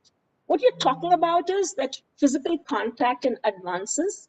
In the definition of sexual harassment, they say, sexual harassment includes any one or more of the following unwelcome acts or behavior, whether directly or by implication, namely physical contact and advances, or a demand or request for sexual favors, making sexually colored remarks, or showing pornography, or any other unwelcome physical, verbal, or non-verbal conduct, but please underline, of sexual nature. And then, of course, on the other side, you have the following circumstances, among other circumstances, if it occurs or is present in relation to or connected with any act or behavior of sexual harassment, may amount to sexual harassment. Any act or behavior of sexual harassment may amount to sexual harassment, which means that when this is accompanied with this, that is, if supposing you are being given a promise of preferential treatment in employment, or implied or explicit threat of being thrown out of employment, or implied or explicit threat about present or future employment status, or interference with work, or creating an intimidating or offensive or hostile work environment, or humiliating treatment likely to affect her health or safety. But what is important is that all of this should be happening along with something which is of a sexualized nature.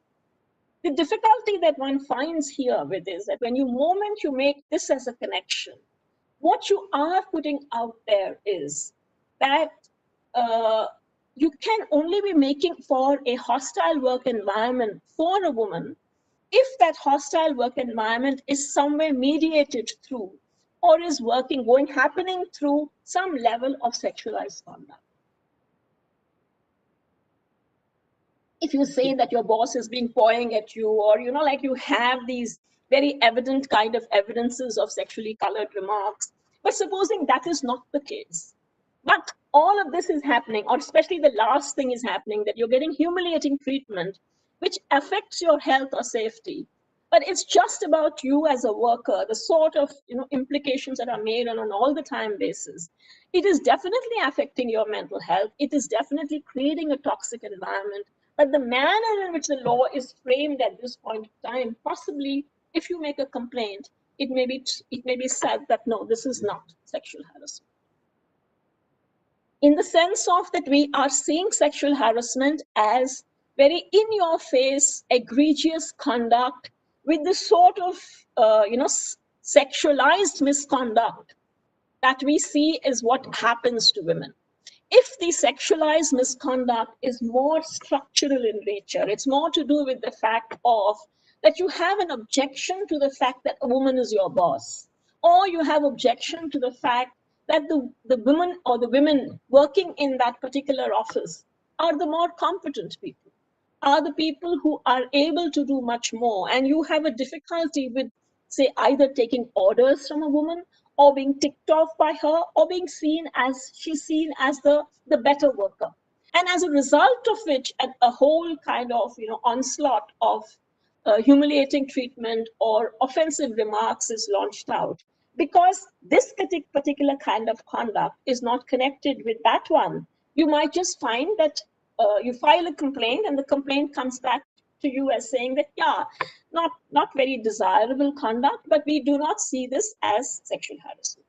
Now, okay, if you could well say that even if it's not seen as sexual harassment, it is at least misconduct and it should be proceeded on in that manner. But if you look at the way in which the service laws function, if you are going in for an ordinary misconduct application or you're wanting to make that kind of complaint, it's another rigmarole of its own kind.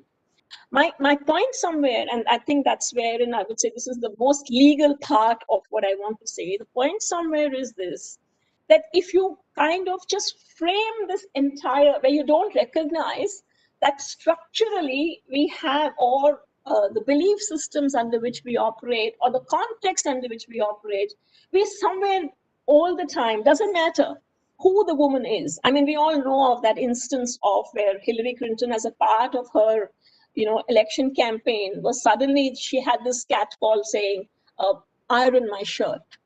It was like her entire lifetime of effort and all that she was trying to do to be sort of like presenting herself as a competent professional who was capable of being the president of that country. She was in a moment with that one particular catcall, was at least an attempt was made to bring her down to just somebody who's meant to be ironing the shirts of a man, or of any man for that. And yet you could hardly be saying that, okay, he was sexually harassing her, but at some level he was. But the way in which we have understood this entire phenomena of, and so consequently, unless and until the conduct is of a really egregious kind, we are not really willing to act on it. So you could have this double jeopardy of that. Firstly, you might be on the receiving end of the most offensive kind of conduct. And then if you protest against it, or you say this is not something which is acceptable, what may come back to you is to say that, yeah, maybe this is not particularly good conduct, but we can't possibly ruin this man's career by calling it sexual harassment. So you do not, because you don't have these standards of zero tolerance, you would necessarily need to be taking into account, exactly how the law would be treating the entire, your sense of wrong would be real and needs to be acted upon. But you also need to be recognizing the fact that the way in which that entire system is functioning, that sense of wrong may very often be seen just as yours, an overly sensitive woman who's trying to be like, oh, come on, like get on with it kind of stuff. I just want to very quickly make a reference to Rupandeol Bajaj and her, remember she had that entire complaint against KPS Gill because he had pinched her bottom at one of the, I think dinner parties or something that they were having, and she made a complaint against him, and she lost in every court till she reached the Supreme Court. And you have a very, very powerful video that was doing the rounds, which after she won in the Supreme Court, she had recorded this where she had said that if I had known that this is how my colleagues would behave and this is how the law would treat the entire issue, I wouldn't have put myself through this hell. And like, she didn't even go to court on the day the Supreme Court was to pronounce its judgment, because by then, it was like you're kind of really coming to rock bottom. victim and you were really feeling, let's say, doubly harmed. And the fact that the court at the end of the day was gone and they didn't throw him out or something, they just put in some kind of a nominal punishment. But the fact that she was recognized was a matter of great relief, and that she'd come out of just have the microphone.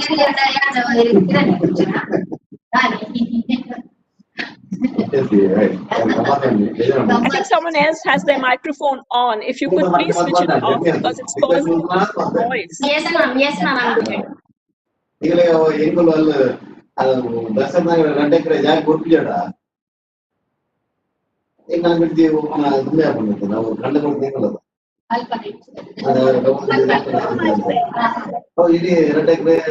Strange kind of thing that a law person comes here and is in a way just talking to you.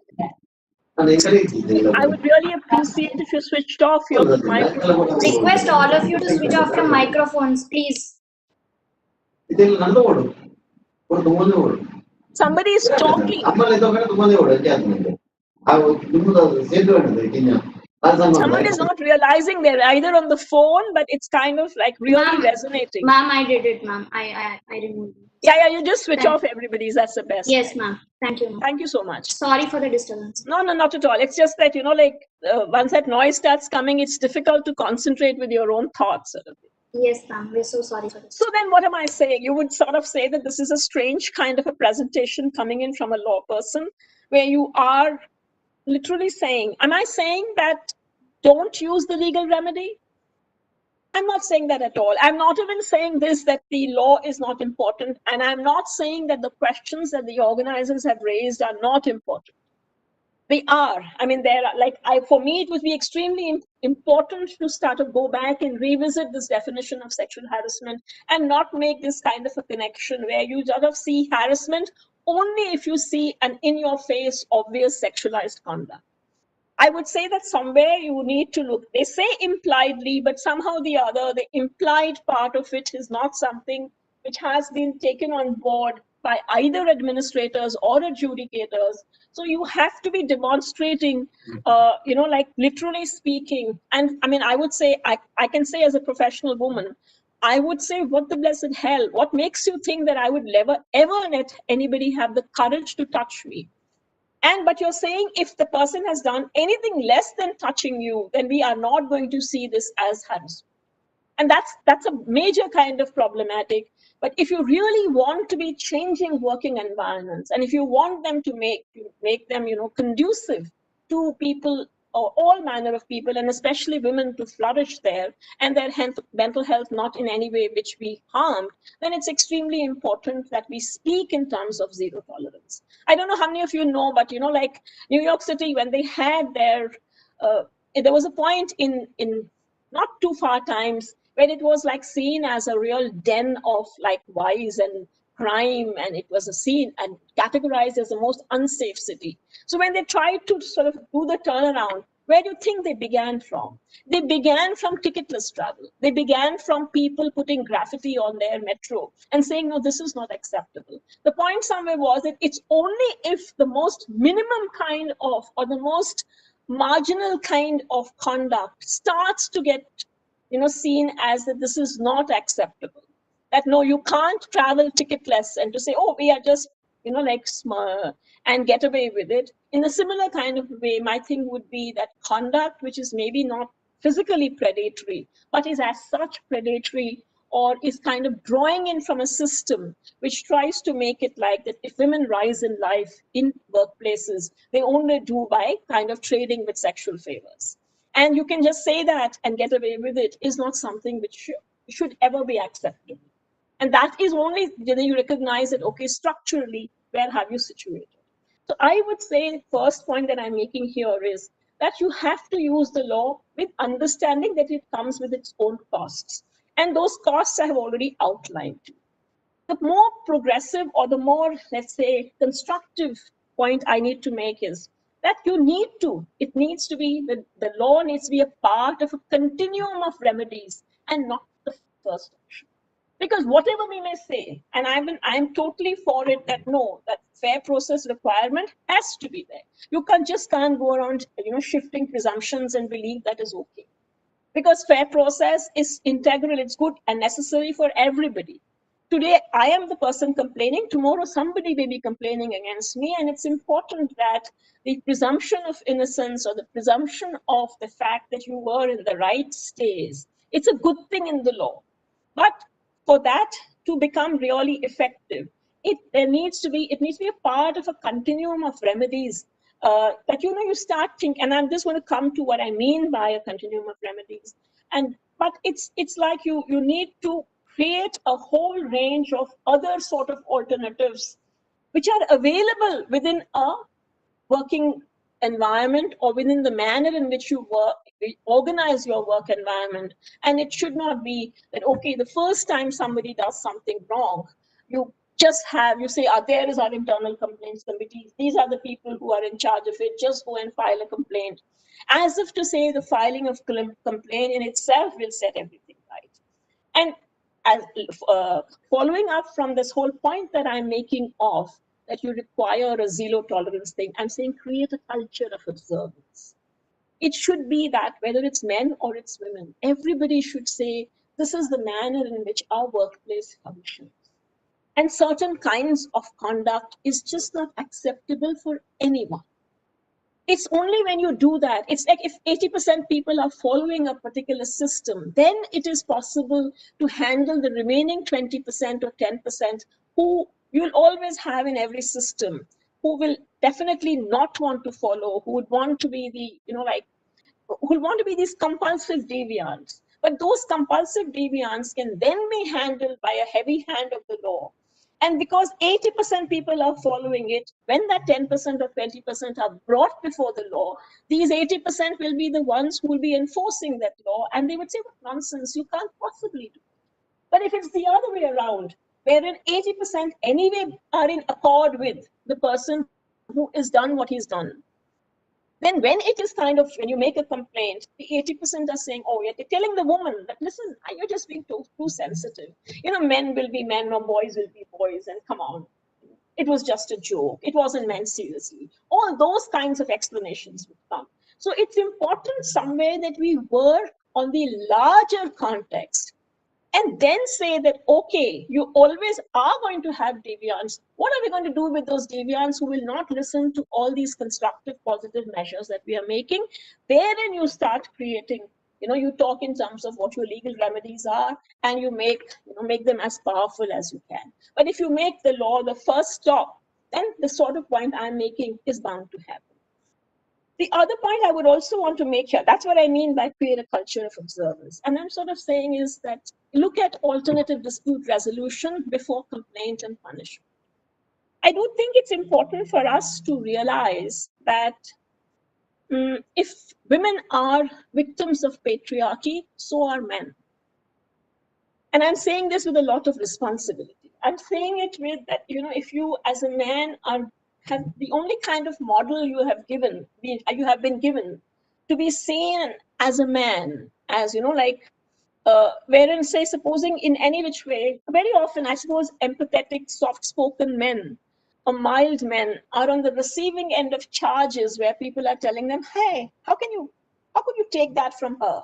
You're not man enough. So your non-macho-ness is then thrown at you on an all-the-time basis as showing you as deficient.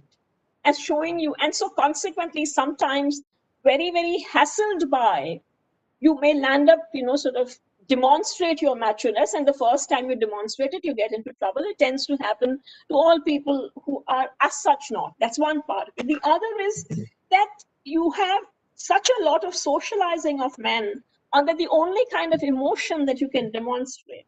You can't really demonstrate kindness. You can't demonstrate hurt. You can't even demonstrate just affection. What you can demonstrate, the only permissible emotion is violence and anger.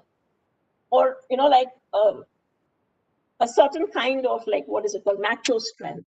That's the model which is given out to you. So because of that kind of model or that sort of socializing that happens because of patriarchy, putting out that as the acceptable model for men, A lot of the conduct comes from there. We need to recognize it. And I somewhere feel that, to talk about conciliation, to do counseling, to get people to understand and appreciate why what they are doing is not acceptable. It's neither good for their own mental health, and evidently they're harming the mental health of people around them. They're not really being good colleagues, they're being insufferable people. And I think that's an important dimension of how we need to be looking at this whole business of addressing mental health concerns in the workplace, and not necessarily casting, one set of people, all women are victims and all men are these predators.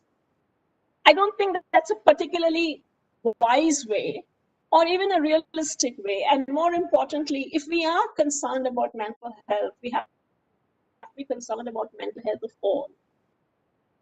And any kind of the role that we are selling to our men and women are not roles which are conducive for, I think, anybody. So it's important to that extent that we start to explore ways by which you can get people to be appreciative of each other's weaknesses, rather than to sort of just cast or take this very polarized way of looking at reality. My last slide here, and which is, in my opinion, and it ties in with where I see the law and also what I see, because I don't see the law as only the internal complaints committee. I don't see the law only as the place you go to when you have to be filing complaints, when you are finding somebody's behavior to be offensive. It's one part of the legal architecture. To make it all of law is not a very smart thing to do, let's say. So I would sort of somewhere say that what we really, really need to do is to make inclusion and accommodation flexibility, all of these, inclusion, accommodation, flexibility, as 3 criteria, real options. Because we are diverse people and we have diverse needs and responsibilities. And these, whether it is the whole business of the caregiving responsibilities that, in the pandemic is demonstrating to us in big time, that all right, when all of us have had to operate from home, to be believing that one person alone is going to be handling all the home responsibilities, we are increasing, the home has become the workplace in current times. We're suddenly finding that, no, it's not acceptable, it's not, and unless and until everybody pitches in and shares, whoever is made the kind of say the working horse of the house is not going to be, it's not really going to be conducive to that person's mental health. And if I'm unhappy, neither are you going to be. The other point I would want to make somewhere is that we need to recognize the fact that we don't create normative environments where you say, okay, this one size fits all. Everybody is meant to kind of fall in line with this particular normative set of rules that we are making. That's kind of somewhere problematic. We need to recognize this fact of difference between men and women and all the others. The whole phenomena of sexual diversity, trans people, people with other kinds of sexual needs to be very much recognized. Because if we say that that's a discrimination which is not acceptable, not permissible, then we can't create work environments oblivious of the fact that there are non-heterosexual people who exist in the world. And then when it comes to harassment, you would find that a lot of harassment comes to, whether it's to trans people or to people with who have the whole realm of sexual diversity is something which we don't really appreciate. And if you're not part of the stereotype, then you are necessarily the other who it is okay and it's right to sort of harass and exclude them. And we definitely need to take it into account. That's why for me, it's like mental health and well-being of women cannot really be disconnected from mental health and well-being of everyone else. You can't say that, oh, we are only concerned about the mental health and well-being of women and everybody else can go to hell. It doesn't work like that. And nor is it possible for you. If you can't really be a happy person, if everybody else around you is unhappy, And if to make you happy, everybody else is being made unhappy, then there's Amita, something wrong there. So ma'am, we need to start sorry thinking in terms of that, how do we allow difference to flourish? We Amita, just don't ma'am. need, how do we allow it to flourish? How do we promote mental health? Amita, ma'am. It's like, because Amita, ma'am. Yeah. Yeah, sorry to interrupt, ma'am, but we have 5 more minutes for this session. I know and that. then we can I'm at my proceed with the last question. point, my dear. You didn't have to interrupt me. If you had Sure. just been watching my slide, you would have known I'm at the end. I was asked to interrupt, ma'am. Sorry. No, I was asked to interrupt and just give a No, time I think check. it wasn't very smart whoever asked you. Because I said I'm at the last slide and the last Ma'am, point. we can't see your slides, ma'am. We can't see your slides. Then why are you not saying that till now? Why didn't you say that till now, that you can't see my slides? Because I am doing the entire presentation. Appa.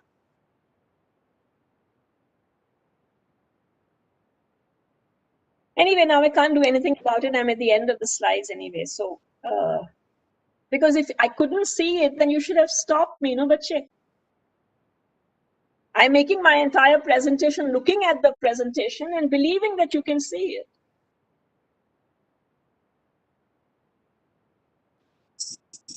Sorry, ma'am.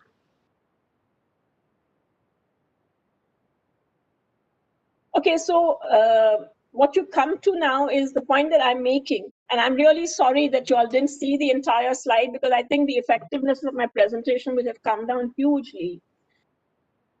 So this is partly the point I'm making. It's like you intervened where you shouldn't have, but where you should have, you did not. Because you should have told me that, listen, madam, you are sitting here and making your presentation, but you are not really sharing it. You need to do it, set it right. So what I am putting out here is that you allow difference to flourish, and that's the way in which you promote mental health. You recognize the fact that people just don't require that when they are unhappy, or when something is going wrong, that you are setting it right, but you also create a kind of a conducive environment which allows people to flourish. So my last point to you would be that put law to the service of mental health, but do not seek mental health from the law. Because when you try to seek you believe that in giving you, what should I say, in giving you the, giving you recourse or remedies for what you feel is the wrong that has been committed on you, is not something which comes in as a win-win thing. In fact, it comes in much more as something that you are denied. So important for us to take that into account. And thank you so very much.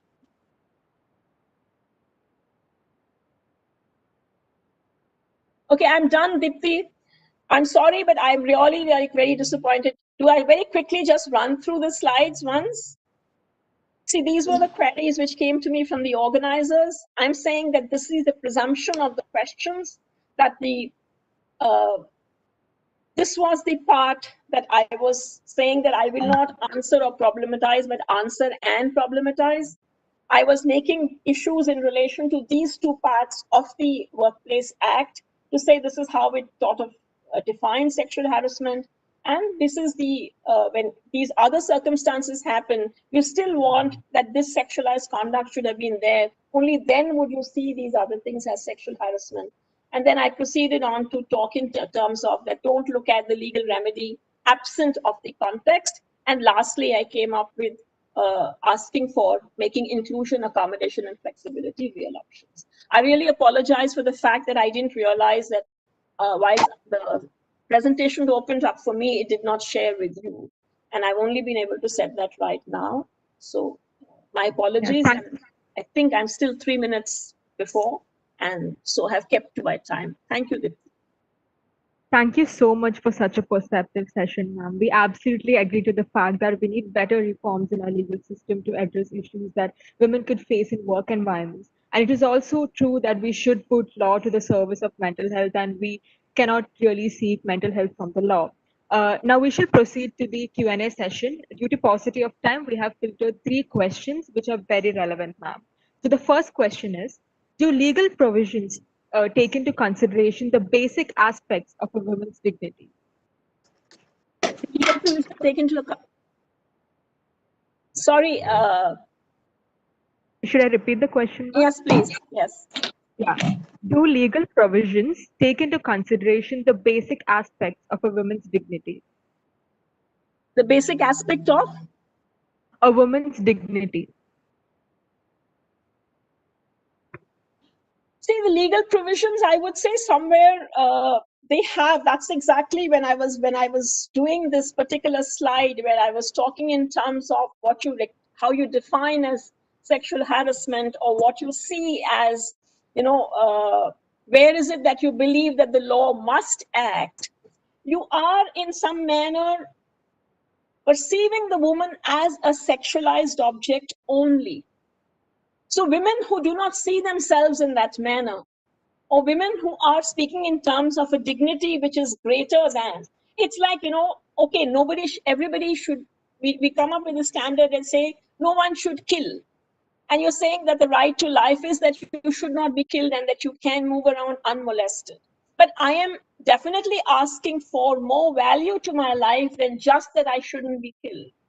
Similarly, to be saying that I'm wanting a workplace where nobody's kind of, like the sort of typical things that they would show you in the movies or otherwise, that, like any sort of superior feels it is almost his right to kind of sexually or physically predate. Now that physical predation seems to be the kind of, or near physical predation seems to be the kind of obsession of the law. You are not really taking on board that there could be other kinds of offensive conduct, offensive to me as a professional, to me, my own self-image, my sense of dignity. That isn't really being taken on board. What you are taking on board is the most offensive kind of conduct. And that's for which what you're providing remedy. And I am somewhere saying is that if you are somebody, a woman with pride and a woman who sees herself as requiring or asking for a certain kind of a standard to be kept, or the sort of behavior that is acceptable or not in a workplace, then the law standards are, let's say, pretty low. Yeah. Dipti, absolutely. I don't know. What is the difficulty? But it looks like you can hear me, but I can't hear you too well. Ma'am, am I audible now? You are. I mean, maybe the mic needs to be closer to you or whatever. I can't say. Sure. Absolutely agreed, ma'am. Thank you so much for that answer. The next question is, what are the laws that needs to be changed to make workspace environments more friendly for women? Well, I am not kind of, see, my entire presentation was that worry about the law later. Really think in terms of programs and think in terms of, because if you, even if the law stays as it is, but it comes as a last resort option, it will become effective and more powerful only then.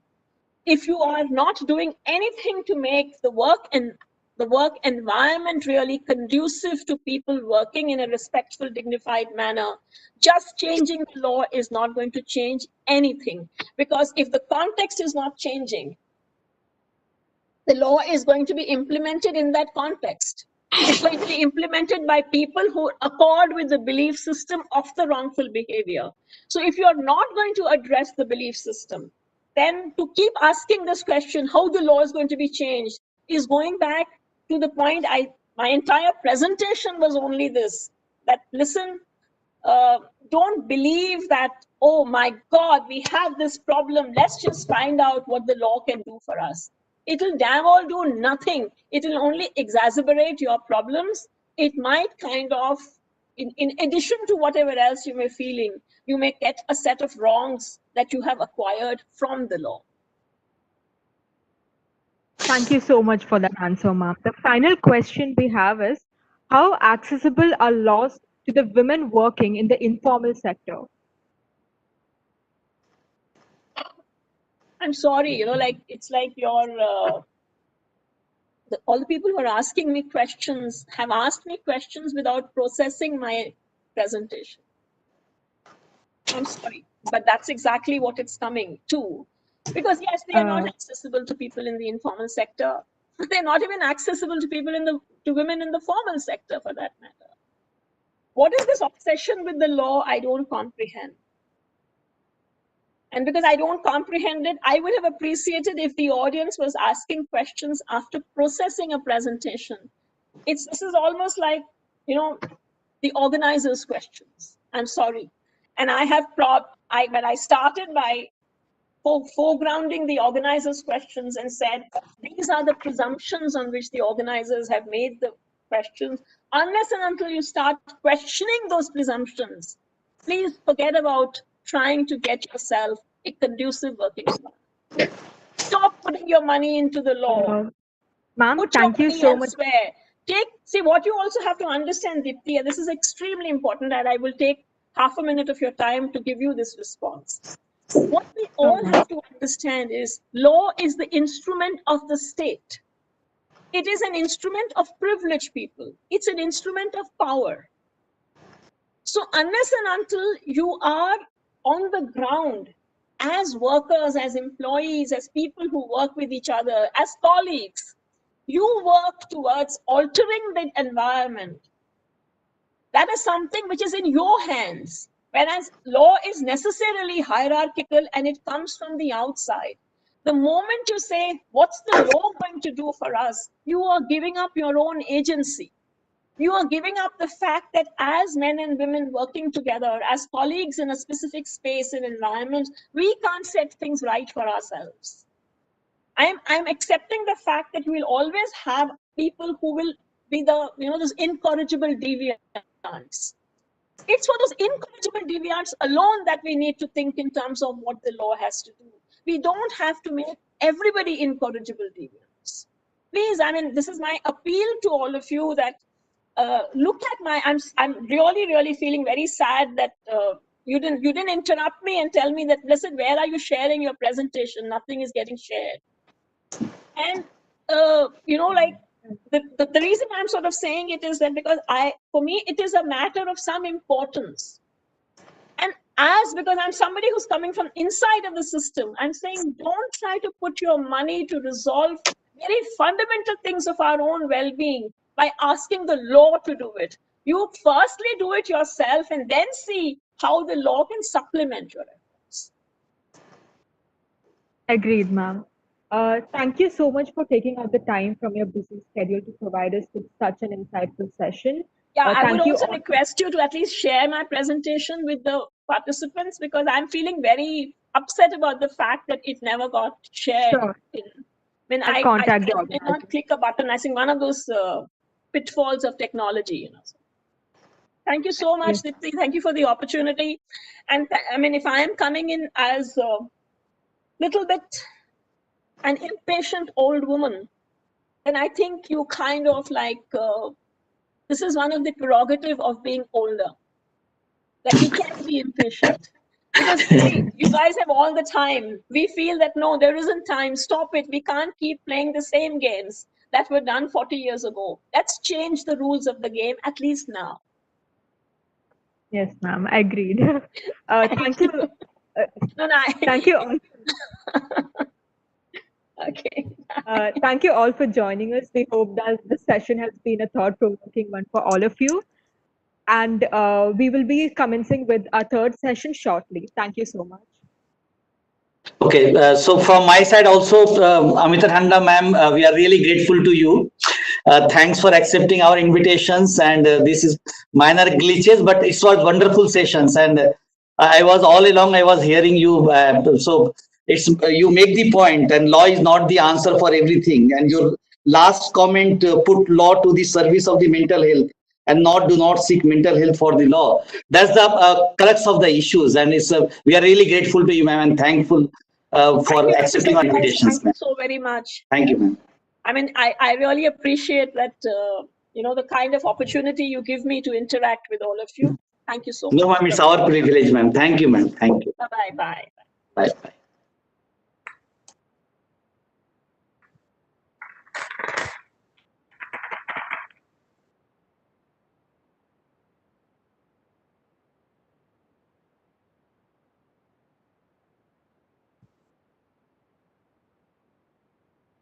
Amita ma'am, you can leave the room because this will continue. Yes, ma'am. Yes, ma'am. Yeah.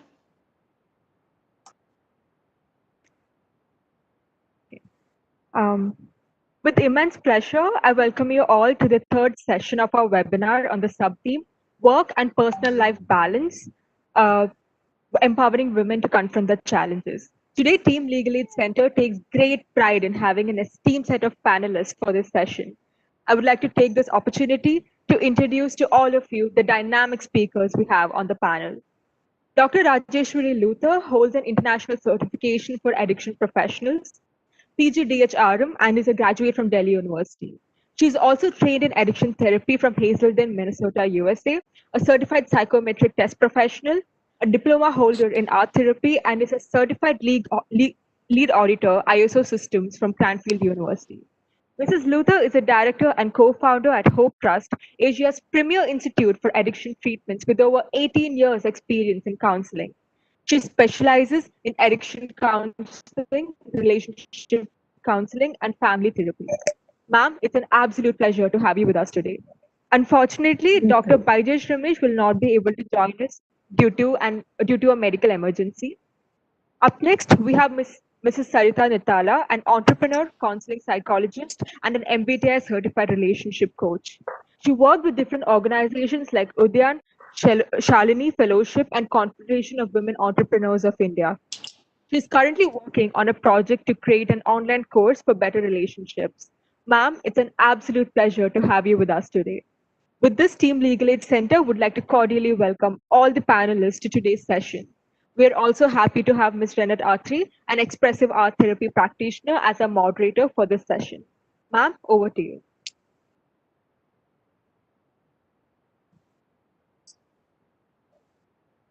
Thank you so much. So we straight get into this third session for the day, which is, like previously mentioned, work and personal life balance, empowering women to confront the challenges. So Dr. Rajeshwari Luther, the first question is for you, which is there a connection between mental and physical health, and how does it affect the working woman? Absolutely. Thank you so much for the opportunity to join this. I hope you can hear me. Can you hear me? Yes, Dr. Rajeshwari, we can hear you, but we cannot see you. So in case you have, yeah. If it's by choice, that's all right. But not really. I really don't know. I'm a little, okay. Can you see me now? No, ma'am, not yet. Right next to the, yes, we can see you now. We can see you now. Okay, super. Okay, I can see myself too. Yeah, thank you so much for this opportunity, and a very tricky subject, but something which is being talked about so very often today. And I myself, being a working woman and a mother and X, Y, and Z roles, I think very much identified is a topic which I would love to talk about. And so in mental health, since I also deal with mental health challenges other than addiction, lately in the last 8 to 9 months, what we have also come across a lot is, the concept of women having to take more charge at home. And you asked me a question that mental and physical health. So when we are talking about mental health, we should not exclude physical health as a separate entity, because the physical health and mental health go hand in hand. Because if you are physically not stable, if you're physically not healthy enough, it most certainly affects your mental health. Now, physically, it could also mean that you're overworked, maybe that you're not getting any space, you're not getting time out, and your entire schedule, your entire physical structure is gone for a toss. And we are talking especially in relation to the pandemic. Yes, it has created havoc, especially among working women, both rural and urban. That is my understanding.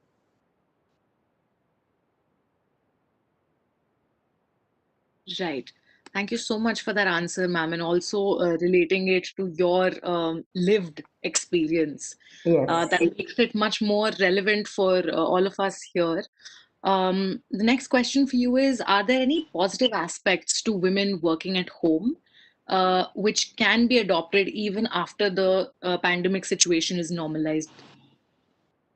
Right. So there are 5 C's which I feel are become so critical for a woman today, especially from work from home. It has been always critical even otherwise, but I think those 5 C's are, I think, cooking, cleaning, coaching, caring, and cajoling. Now all these have come out much more open when the workspace and the personal space has become, one. Uh, can you hear me? Hello? Yes, yes, we Yeah, can hear you. okay. Your video went off, so I thought maybe I'm offline. So there are things which, okay, if we have to separate these into 2 areas, one is the rural and the urban. I'm assuming this entire conversation we are having is with reference to the urban population, because most people here watching us may also relate more to that. But having said that, there is one statement I want to make. I have spoken to a lot of patients. When I heard that, this topic is being done, I did speak to some people who can also talk to me about rural women. And I think it has created a lot of havoc even among women in the rural setup. Specifically, if we talk about people in the urban space, especially if I'm a working woman, it's been a huge challenge, even when there was no pandemic. But then we were so dependent so much on the community-based system. Like, for example, if I'm a working mother and I would, if to some extent, if my husband would help me, but I would be dependent on schools, I will be dependent on creches, I will be dependent on helpers. Now this pandemic has taken away most of it, which means that I, as a working woman, will have to take on a larger role, which means that within that same limited time I have to not only create a new normal in my life, I also have to create an entirely new structure. Now, am I geared up for it? The answer is no. Why? Because so far, nobody taught me that if there is a pandemic and if you have to work from home, these are the boundaries you have to keep. So it, like I have been speaking to as part, to understand better, though I have my patients, I've been speaking to people who do not have mental health issues. Like I've been speaking to bankers, I've been speaking to people who work as a receptionist in a hospital, to different levels of people, even doctors I have been speaking to. So one thing comes out very clearly is that it is such an automatic take on that, if you're working from home, it is but obvious that you have to handle these challenges. So not understanding that these, you can't blame everything on the pandemic. The pandemic has taken away a lot of community support in terms of helping me, but which also means that there is a lot of unpaid work which I was doing anyway, which I was not getting remunerated for, which has now obliterated my lines. Where does the work start? There was a place where I could go to, or there was something I had my me time. I had my children going to school. I had my, so there was a little bit of me time, which I don't get. So as a healthcare professional, what I always talk to my patients is there has to be some I time, you time, and us time. Now the lines are all obliterated. So there is a huge challenge, and I think we as a community, especially in India, we are not geared up to understanding how much a woman can go through the challenge if it is work from home. Because we feel ki, what difference it makes, she's at home, she can work, she can do multiple tasks. Anyway, she has to be, a type A personality, she has to be a superwoman. Not understanding that, that is really interfering with the mental health. Whether the mental health gets affected first or the physical health gets affected first. The problem is that the boundaries, not having healthy boundaries and not having a space for herself, is creating a huge amount of stress on the system of a woman. Yeah. Right. Thank you so much, ma'am. These are, in fact, very true as I think about it, and I'm processing alongside as you speak. But I'm also wondering what are the positives of staying at home for women who are working. Also, another request, please, if the attendees could just switch off their microphones. All the attendees, please switch off your microphones. It creates a lot of disturbance, as we can see. Thank you so much.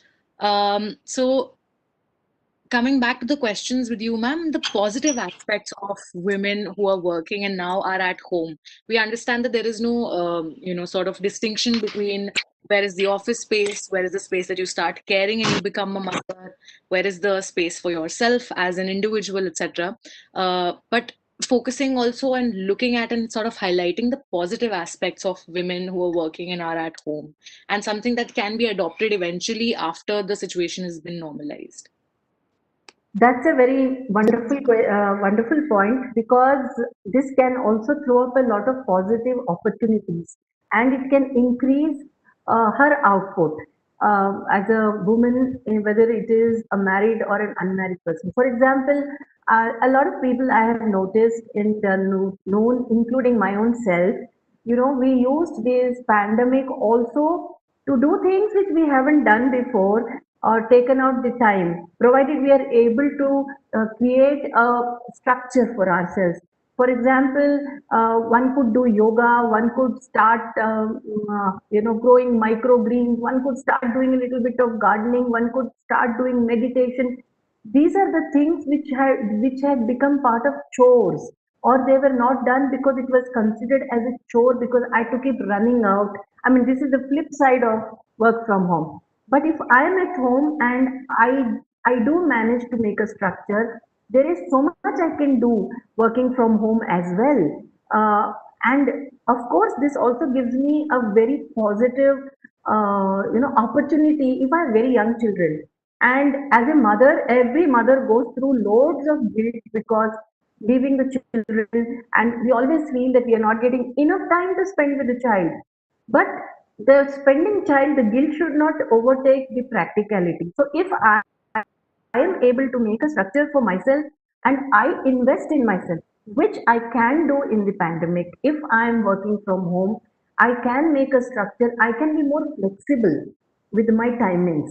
And my only suggestion is, if as an employer, my employer can give me a little more flexibility in terms of time.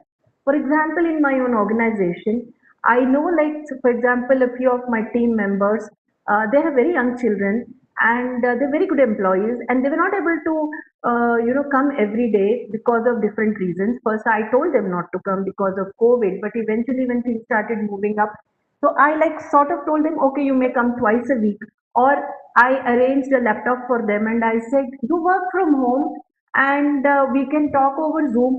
So they were able to manage work from home as well as manage the work. So as an employer, I have to be a little more considerate that as well as my targets are met. Now, what happens is that reduces the stress for a woman, and she will give your best, whether it is at work or from home.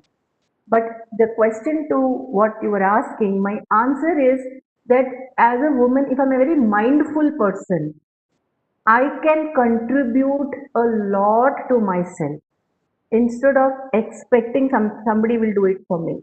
I can definitely structure, and I also will learn when I'm at home and I know that I have X, Y, and Z things to do. I also learn how to delegate.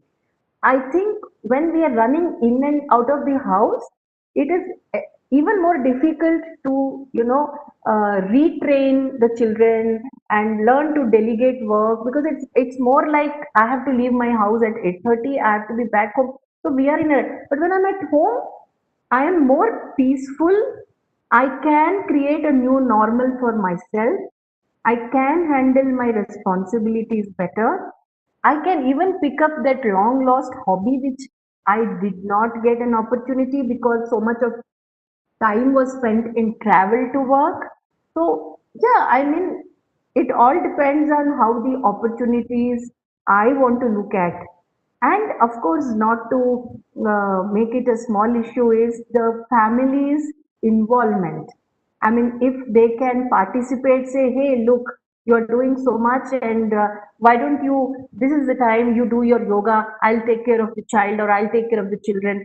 Or see, because now as a mother, now the school is not there, so the teachers are not there to take care of my children. So I have to also supervise their Zoom classes. So, and children are not used to this new normal. So it is. So your question was, what is the positive thing? The positive thing is that I can become more smart, I can become more involved with myself, and I can do a lot more investment in myself. But the thing which I will really appreciate for this to happen is if your ecosystem around you is a little more supportive, and they also, feel this is very important for you. You invest in a woman and the entire family is taken care of. That is my, take on this. Thank you so much, Dr. Rajeshwari. This does highlight the point that you can definitely structure and involve and indulge with yourself, and also, like you mentioned, revive some of your hobbies that you haven't had the time to do, and that can definitely be taken forward as things normalize even post the pandemic. Thank you so much. Next question is, according to you, how has the pandemic increased the stress compared to normal work and home balance? Definitely, it has increased because the workspace and the home space is the same, and there is no social interaction other than the home. So there is no outlet. There is no opportunity for us to explore. Those water cooler meetings are not happening. Those coffee breaks are not happening. And there is no stepping out and stepping in, because you're stepping in and out. You can't step out in any case. So you are like stuck in a zone. And not only you are stuck in a work zone, but you're also stuck in a time zone, because it doesn't matter that, it's morning or evening, because you are going through the entire process all over again. So yes, that would be a huge challenge, I think, if you really ask me that. But it requires a lot of support and understanding. So the digression from your question would also be that as a woman, I think I can contribute a lot more than what I was already doing if I'm, I get that opportunity to readjust my new normal.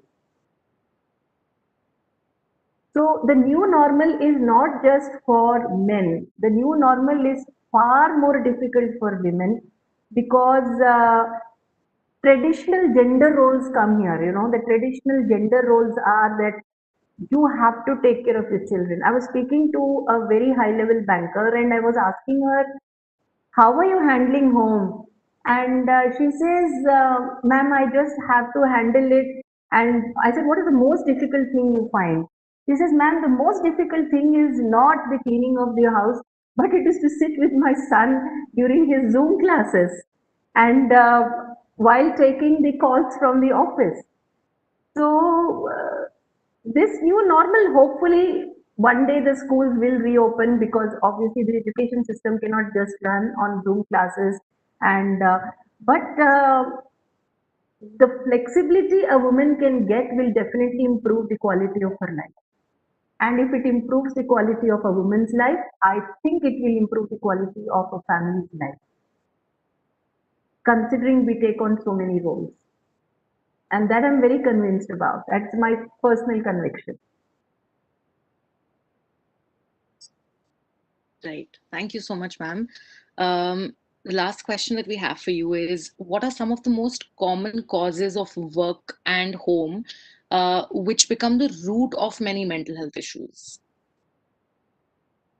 So, the mental health issues can be because of pre-existing challenges also. For example, if I look at organic issues, for example, I have a lot of my patients, who have dysfunctional family at home. They may have issues with a child who's not doing very well, or they may have an alcoholism or an addiction in the family.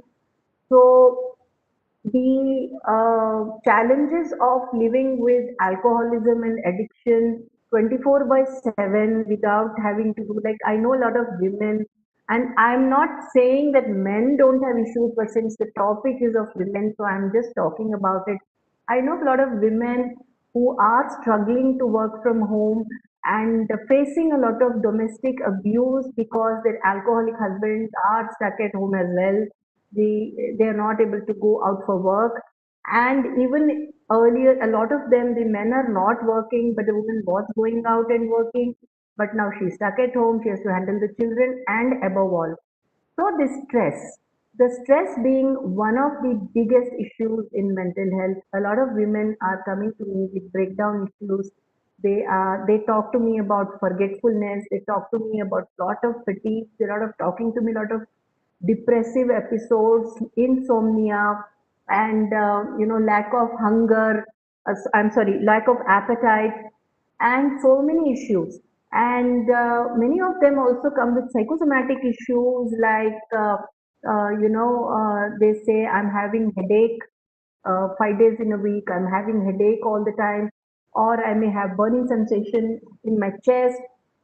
So many of these women who go through challenges at home, mental health issues in pandemic, uh, or there may be interpersonal relationships at home. For example, there may be issues with the in-laws or with other family members.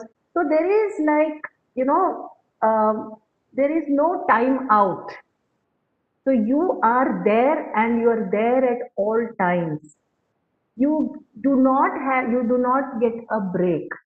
So you are there all the time, and at the back of your mind, these things are happening. And the question you asked me was about mental health issues in pandemic. So the biggest challenge happens, I don't think it's the physical work so much as the mental challenges which women face. Because if there are interpersonal relationship issues between the husband and the wife, or between the in-laws and the woman, and she's forced to, say, 9 to 10 months, they have to be at home. See, there are women who don't go out to work and they still manage to handle it, or they go through it. But when we talk about women who are already used to going out, so that takes away that little bit of relief they get, and they do end up with a lot of problems. And since mental health is such a taboo to talk about, mental health is not something you need to go to a doctor, right? All you have to do is just accept it and go on in life. Many of them come and tell me that, our families say, but this is life, you just accept it and go on. That is totally not acceptable, because we do not give the equal opportunities for both a man and a woman. So a woman has a problem, she is still expected to stay at home and finish her responsibilities, whereas most men do find it easy to step away from the problem and walk away. So in the pandemic, this has become a challenge because there is no time out. You can't go out, you can't socialize, you can't meet friends, and how much can you spend time on a telephone? And if you spend too much time on a telephone, you are told that you are only spending all your time in talking. This is how you manage the situation. So the kind of people I'm getting, yes, I think they're feeling very trapped in that situation. So stress is and in many cases, abuse and depression. These are the most common cases which are coming to us and anxiety. A lot of women come to us with anxiety issues.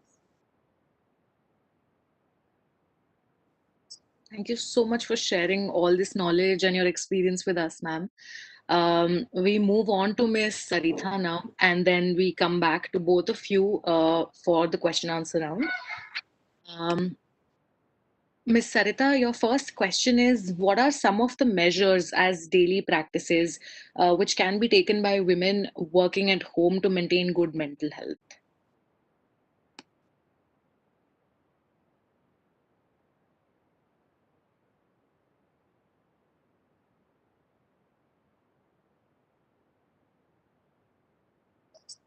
Ms. Sarita, if you haven't unmuted yourself, please do so. We cannot see you or hear you right now.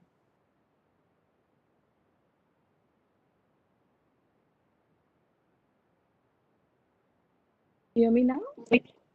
Yes, we can hear you, but we still cannot see you.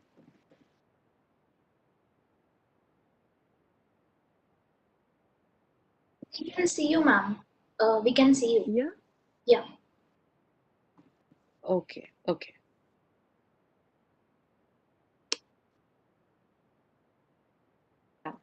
So the question was, what are some of the daily practices that we can do to have a good mental health? And absolutely, we are in a new world. You know, we just weren't wired for this. We come from a collective culture. That means like we are all, you know, together in everything. And now you are like an individualistic culture. It's literally, you know, it is like how I moved from India to US. When I moved to US, it was like this. Suddenly, you know, quarantined, no connection, emotionally also losing all your connections. There was a norm and it changed overnight for every one of us.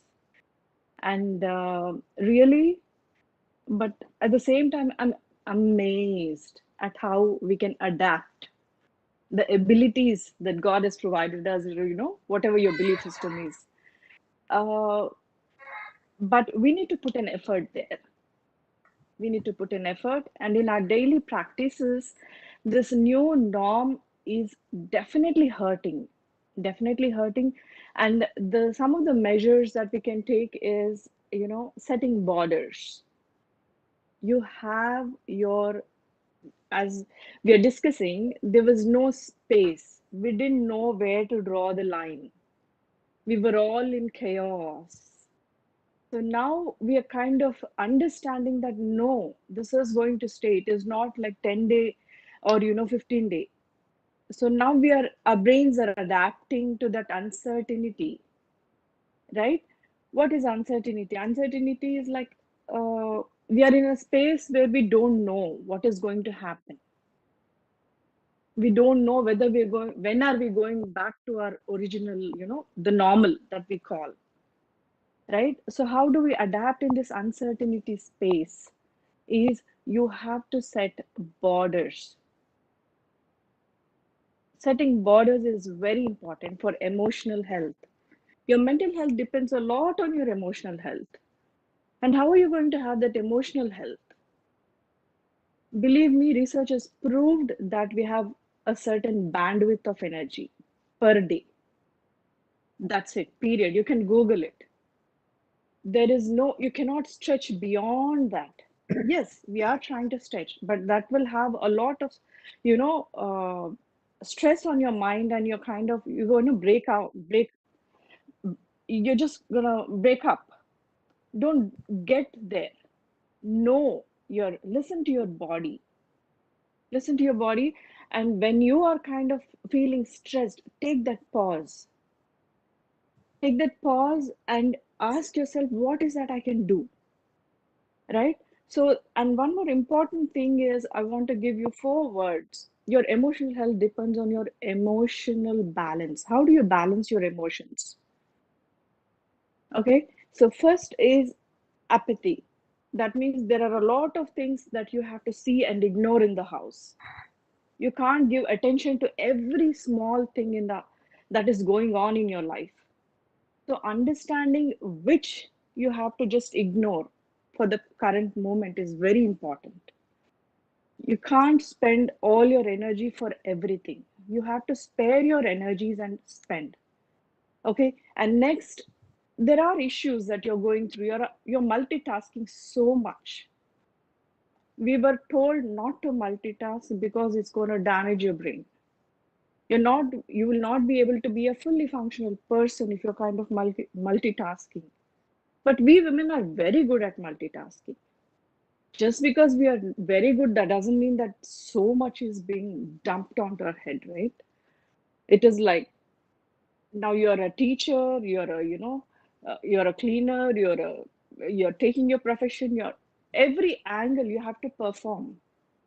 And the multitasking is really taking a toll on us. So keep your emotional energies and emotional health, emotional balance, basically. So know that you have to ignore a lot of things, apathy, and then there are a lot of things that you have to just spend little energy. You have to just show sympathy. Okay, you have to just see and say, "Ayo, oh no." That's all. You don't have to, completely get involved. Apathy, sympathy, and empathy. Empathy is you have to imagine their problem and be there for them. That's it. Okay, and then compassion. Compassion is you'll have to completely be in action with them. So these kind of, emotions you have to learn to manage and kind of see where you can channelize and save your energies for yourself too. And by the end of the day, please be kind to yourself and tell yourself, you know what, you tried. It's okay. The things that you're not being able to do, it's absolutely fine. There's always a tomorrow. We live in a culture of honor and shame. There will be always somebody beside us to tell, you know what, you're not good enough. You have to do more. And it is you who have to take care of yourself. And only then we will be able to give that emotional balance and emotional energy. And you will be able to be there for your family. Yeah. So Thank you so much, ma'am. That was actually like you highlighted so many vital points, be it our emotional health and how it affects our mental health, and how absolutely led it is to also talk about boundaries and to expend and allocate our energy as and when required, and mindfully doing that. Thank you so much for also letting us know about the levels at which we can emotionally engage with things, be it with apathy, with empathy, sympathy, or compassion, and definitely being kind and compassionate to ourselves at the end of the day. Thank you so much. yeah. The next question that we have is, how effective do you think is online counseling, and how to claim its benefits? Yes, counseling, I think a lot of us are very hesitant, first of all, to pick that call up. There is a lot of social stigma attached to it. Oh no, it's okay. I will bear. I have to do it. It is my job. Okay. So, but we come to a point in life where we cannot take it. Where you are not a fully functional person, you know that, and still you want to drag yourself. What happens if you stretch a rubber band beyond its limit? You're going to damage it, right? Even though it is surviving, even though it didn't break it completely, if you leave it, you think it will have the same elasticity. You'll see so much with the rubber bands that it's throwing out, right? It's like that. We're just like, having such a hard time inside, but still we are not willing to make that call. So why? Because there is a lot of social stigma attached to it. But now imagine you can just pick a call. You don't have to go there in person, spend so much time. And one of the thing is we don't want to give a lot of time to ourselves. So, but now with online counseling, it is so convenient. I see it like such a positive thing. You can just, at the comfort of your own home, you can just go into a corner and pick that call up. Make that call, ask for help. There is help available for you. What do we do in counseling basically is we walk you through the valley that you're going through. Just pick the call and, tons of free advice. But sometimes that free advice doesn't work. You need trained people to intervene and help you out with your problems, because you have to be a fully functional person. Only you know whether you are being fully functional person or not, whether you're giving your 100% or not, right? Nobody can judge that. We can hide so much in our mind. It's a beautiful gift that we got. Nobody can read our minds. Otherwise, I don't know what would happen. But imagine, if only we can read your mind, we can help you. But we are not, wired like that. It is for you to ask for help. And you know what? People who ask for help are very successful in life. So please pick that call up, take help, and counselors are trained people to help you pull you out through your problems in life. And how does it matter whether it is online or in person? Does it matter if I come and give you 2,000 cash in your hand, or paid to Paytm or Google Pay? Will the value be lost? No, right? Value is there. When you're talking to a person on phone, you can feel them. You can talk to them. You can connect with them. So there is absolutely no difference between online counseling and going in person. I cannot say it's not absolutely. Maybe some people are very comfortable seeing a person face to face, but please, when you are in problem, you don't think of all that. You just think, how should I get out of it here? That should be your main concern. So please make that call and get help. Be kind to yourself. Yeah. Thank you so much, Ms. Sarita, for emphasizing on that thing, and to be kind to yourself, and to also very simply and effortlessly talk about how definitely there are differences, yes, but also how it is necessary and one must go ahead nevertheless, and go ahead for something like online counseling as well. The next question that we have is, how do self-care and rejuvenation act as preventive measure of undue stress in healing oneself? This is very much tying into the narrative that you are upholding of being kind and compassionate to oneself. Yeah, definitely. I think self-care is definitely not taught to us because we are only wired to give so much, and no matter how much you give, it is not enough. You know what? That lady there is doing more than you. This lady here, she's doing more than you. And forget about that.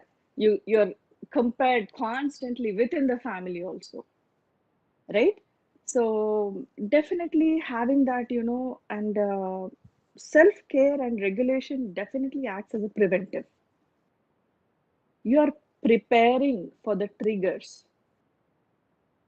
We are not wired to live like this, all together in the house with husband, with children. It's not like, achhe din aage. Bloody hell. We were like, no, we are running away. Amma, if I go to work, I'll have so much of peace, That was the way we were wired. And we were like enjoying our life in a certain way. And suddenly all that is cut. All that is cut. And yes, we are in the family. We do want that time, but not so much time. Right? So now how do we manage that? So self-care, you have to take yourself and see, a lot of people are living with their triggers actually. Trigger could be your mother-in-law, sister-in-law, brother, sister, mother, father. It could be anybody. Those are the people constantly, they were the triggers in your life and you were running away from them and suddenly you're locked down with them. Imagine a very authoritative parents. Children are going through so much trauma. Can you imagine a tiger in the house all the time? How would you feel? Can you be a fully functional person? You always have to be on vigilant. Okay, what is he going to say now? How am I going to be criticized? What am I going to be labeled for? The low self-esteem, how you kind of break from within as a person, right? When you live with your triggers. So you'll have to take care and self-regulate there. You cannot run away, right? You have to learn to kind of stay in that situation and empower yourself. Counseling kind of helps you with that. There are a lot of therapies that we do, and we kind of empower you to live with your triggers and stay disconnected, and how you care for yourself, right? The self-care, I remember, like, when we were young, there was this, there were gangs that were coming as robbers. So we were all like very scared, and we had to kind of prepare for that. Okay, so the robbers are going to come now, and what are you going to do? So we had our sticks in place, and of all the things, what my grandmother said, you know what, if you hear some sound, you'll have to pretend as if there are a lot of people in the house. That's when the robber will run away. So she said, okay, Matthew, Mark, Luke, John, come on, andar randra, randi. So there were not so many people, but she just came up with a plan, right? So having those plans in your mind, how to deal with the problem, will help. So self-care is that you sit with yourself and see, how can I handle this? If you're not able to figure out, ask for help, take help. Friends, have very good friends. Honestly, having very good friends at this time is like a blessing, I tell you. It is like, yeah, we went out so much with friends, right? We connect with friends. So having those good friends whom you can really make that call is very, very important. Not like, 100 friends on the Facebook. I don't think so. We can connect with everybody, right? Humanly, we are not wired to connect with so many people in an intimate level. But having those intimate friends and taking that into, to vent out and take care of yourself, and take that, take all measures, do whatever it takes to survive. We will all have to survive this. That should be your motto. Yeah. Right. Thank you, ma'am. Yeah. Talking about things like relationships, the importance of relationships, be it your friends, also the strategies that you need to come up with when it comes to taking care of yourself to survive. And we understand also, like you mentioned, that a lot of people are living and being surrounded by their triggers right now, maybe in the face of a person or a space or memories, etc. Definitely, there are a lot of things like ma'am mentioned, taking online counseling, taking also to self-care practices and rejuvenation acts, which are a preventive measure, like ma'am confirmed just now. The last question that we have for you, ma'am, is how can workplaces ensure an atmosphere that might reduce the mental stress of women?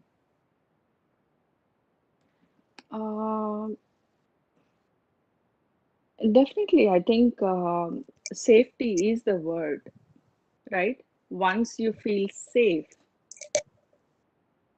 mentally, emotionally, physically, financially, everywhere, the workplace can kind of, give that security to a person to bring out the best in them.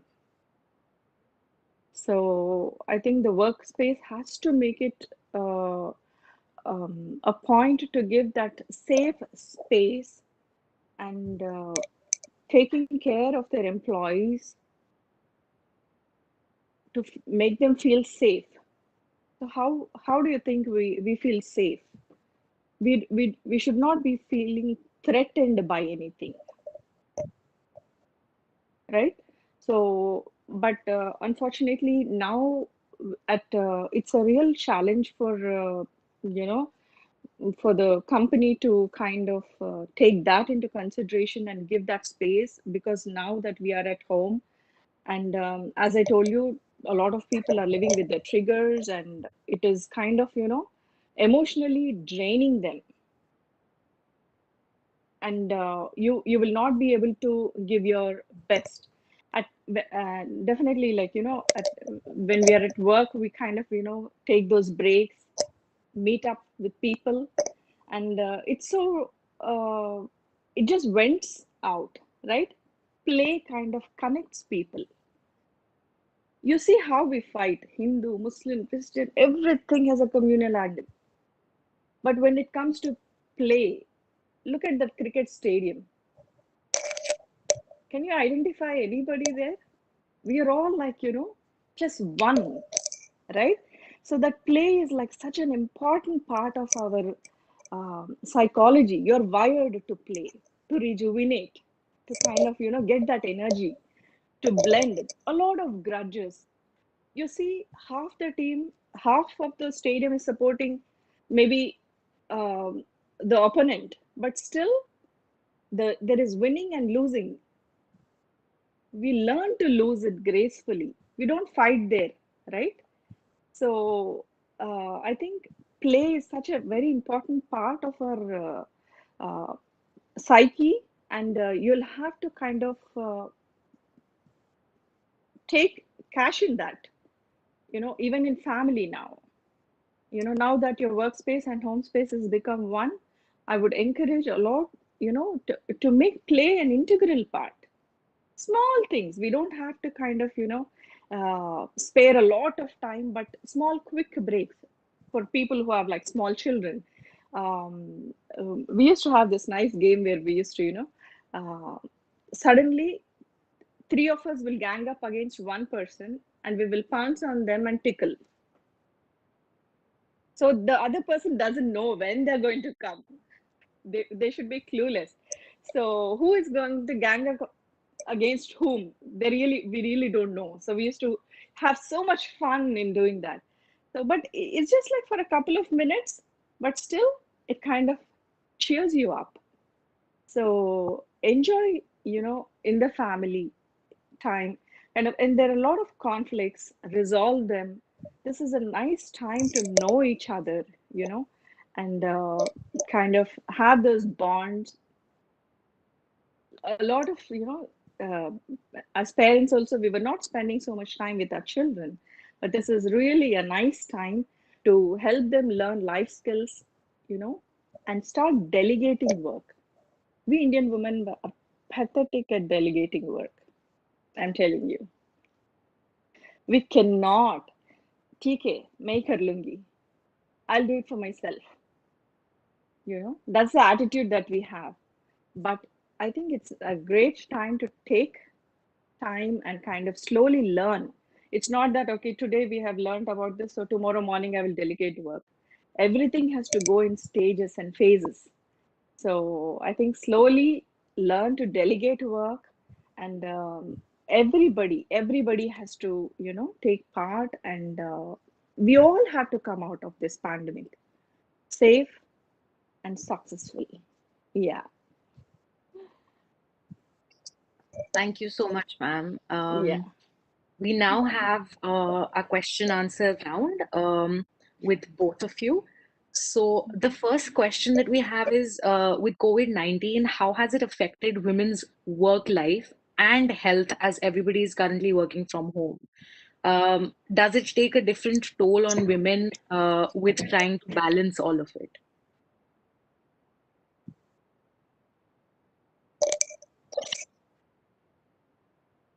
You want to take it, Rajeshri? Or yeah. Yeah, so right. So should I take that question? Yes, please. Please go ahead. Yeah. Definitely, I think both of us have just spoken about that in different terms, but in great detail about it has taken a toll on women. So, what exactly is the question trying? I mean, what does the person wants to know about it? Because we've spoken about this. Is there any specific thing he or she wants to know?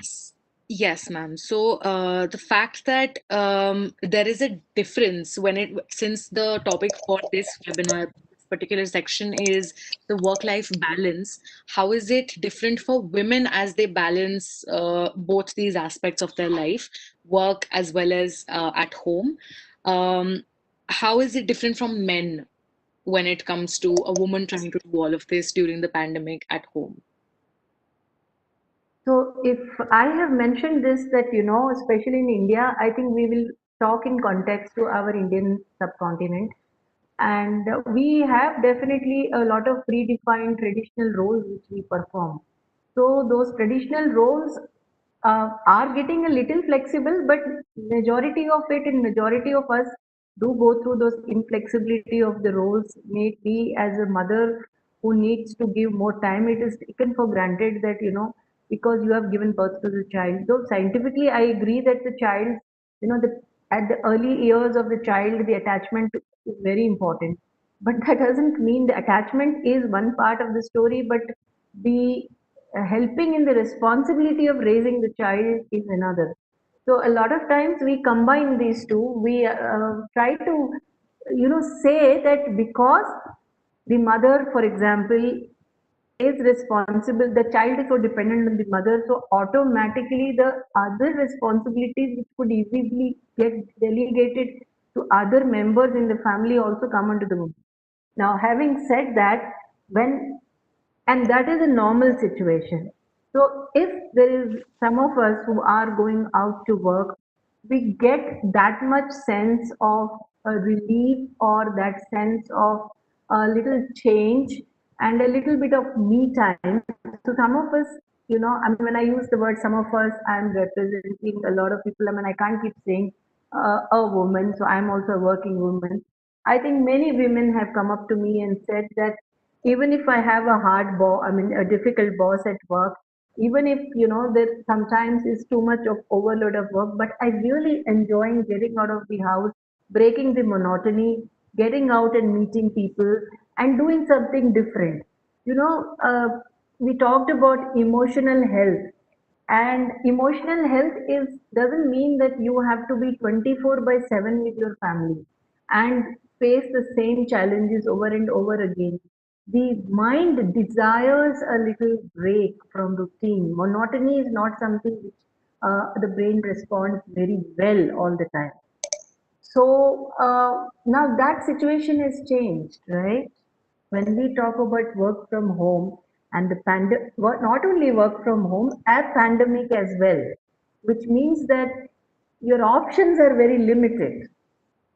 So as the other speaker also said that, and I also mentioned that we are very innovative. We can come up with options. For example, we can join some online groups and, participate in them. We can join the technology based courses. I have been talking to women and I have been telling them this is the time to hone your technology skills, because going ahead, this is what you will need to do. All of us need to be very, very technologically savvy, whether it is like doing WebEx or doing Zoom or getting onto platforms.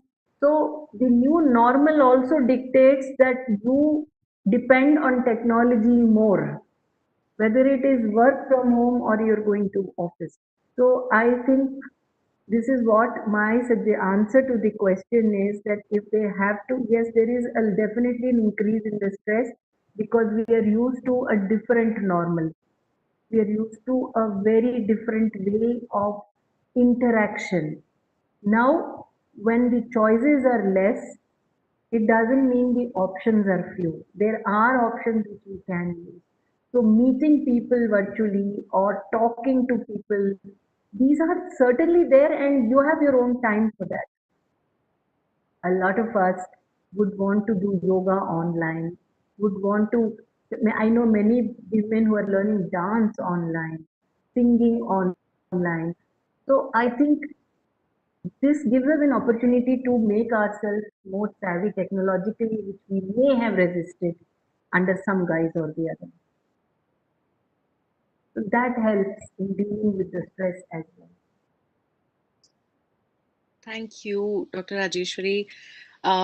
We do have another question for you, which is, do you feel women feel free to talk to someone or ask for help with mental or physical health issues at home when it comes to work from home? That is, when we look at the context of home being the workspace, like you just mentioned, that women wish to go out and it does lead to a break in the monotony. it does also lead for a space where the woman can interact with others, do something else, etc. So when you look at home as the office or the space where you're working, in that case, is there still a scope for the woman asking or reaching out for help? So the traditional role for women would be to be self-sufficient, to be this super person who can handle everything within a given context. Okay, so that becomes a challenge. It is not the lack of opportunities. I think it is our mindset which comes as a huge mental block. Your question is about whether they're encouraged. The answer is no. Most women are not encouraged to take help unless it is affecting their functionality in some way. So the most of the women who come to me for help or my organization are the women who necessarily may not be functional for some reason. So there are very few people who may be functional, who will be able to do all their duties, but still they have a need to talk to somebody. They're not encouraged. So unless the woman is a very self-assured person and she decides to reach out, they're generally discouraged. So my answer is yes, the family or our culture doesn't really promote reaching outside the family for help. They feel that everything should be handled within the cultural and the socio-cultural context. Because as the other speaker said, that you have aunties and you have so many relatives, but sometimes they may be having their own challenges, right? So talking to somebody outside the house is really not breaking confidentiality. So that is how it is looked, because she is the upholder of values and secrets in the family. So it's like, oh my God, how can you really go out and talk to somebody about it? Definitely they should. Yeah, that is it. Thank you so much, ma'am. Also mentioning the fact that your extended family and friends might have something that they are dealing with themselves, along with the fact that, of course, they're not trained to be dealing with issues that are sensitive when it comes to mental health and things like that. Like Ms. Saritha also mentioned, that counselors and therapists and psychologists are particularly trained for these things. Of course, these are norms that you cannot really get out of this social circle of yours, and you need to keep your issues just up until that boundary. But yes, like also Ms. Sarita mentioned, that we must go ahead and still make that call, be kind to ourselves, and seek help when it comes to something like online counseling. It makes it much more easier. There is no traveling involved, so on and so forth. I think I just want to add is the stigma factor. So sure. Today's world, it is little more easy for women to seek help because they can talk to, and for an online counseling is a great help because their confidentiality is protected and they can do a video call or an audio call. Many of my patients, I even suggest to them that if you are not comfortable, you can switch off your video and talk to me. There are different methods. The options have increased. The thinking has to change. Right. Thank you so much, ma'am.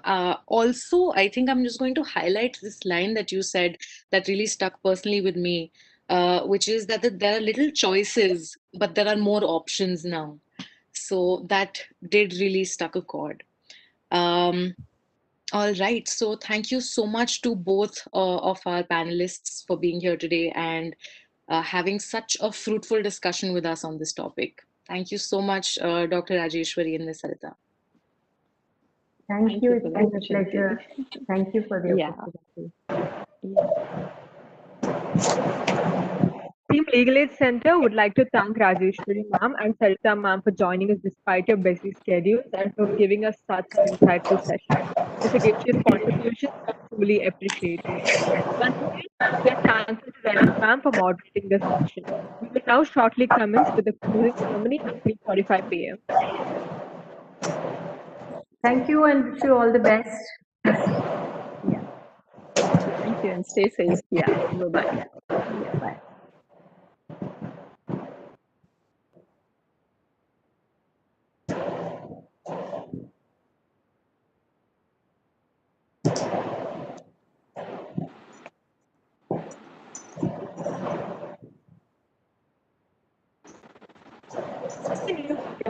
thing comes from other beginnings.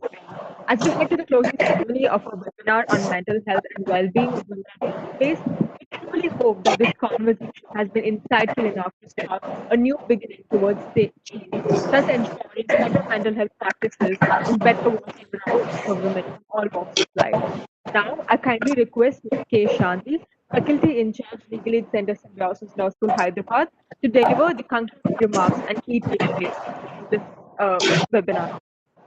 Also request the participants to mute their mic. Good afternoon, one and all. Am I audible, Sanjana? Yes, ma'am, you're audible. Ma'am, we can't see you, ma'am. It's okay, Harshita. Yes, ma'am. There's a little disturbance. Yeah. So, firstly, I would like to thank National Commission for Women for supporting us with the grant and shouldering us with the responsibility of organizing a webinar on mental health and well-being of women at workplace. I sincerely thank our director, sir, without whose initiation this wouldn't have been possible. And I would also thank my zealous and enthusiastic, the entire team of Legal Aid Center, who is always ready to take up the challenging tasks and successfully handling them.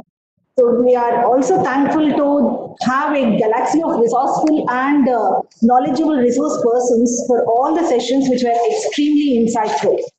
So coming to the inaugural session, we had Justice Nadira Ma'am, former judge of Calcutta High Court, who has rightly pointed out that a woman is multifaceted, and according to her, woman has to juggle with various roles.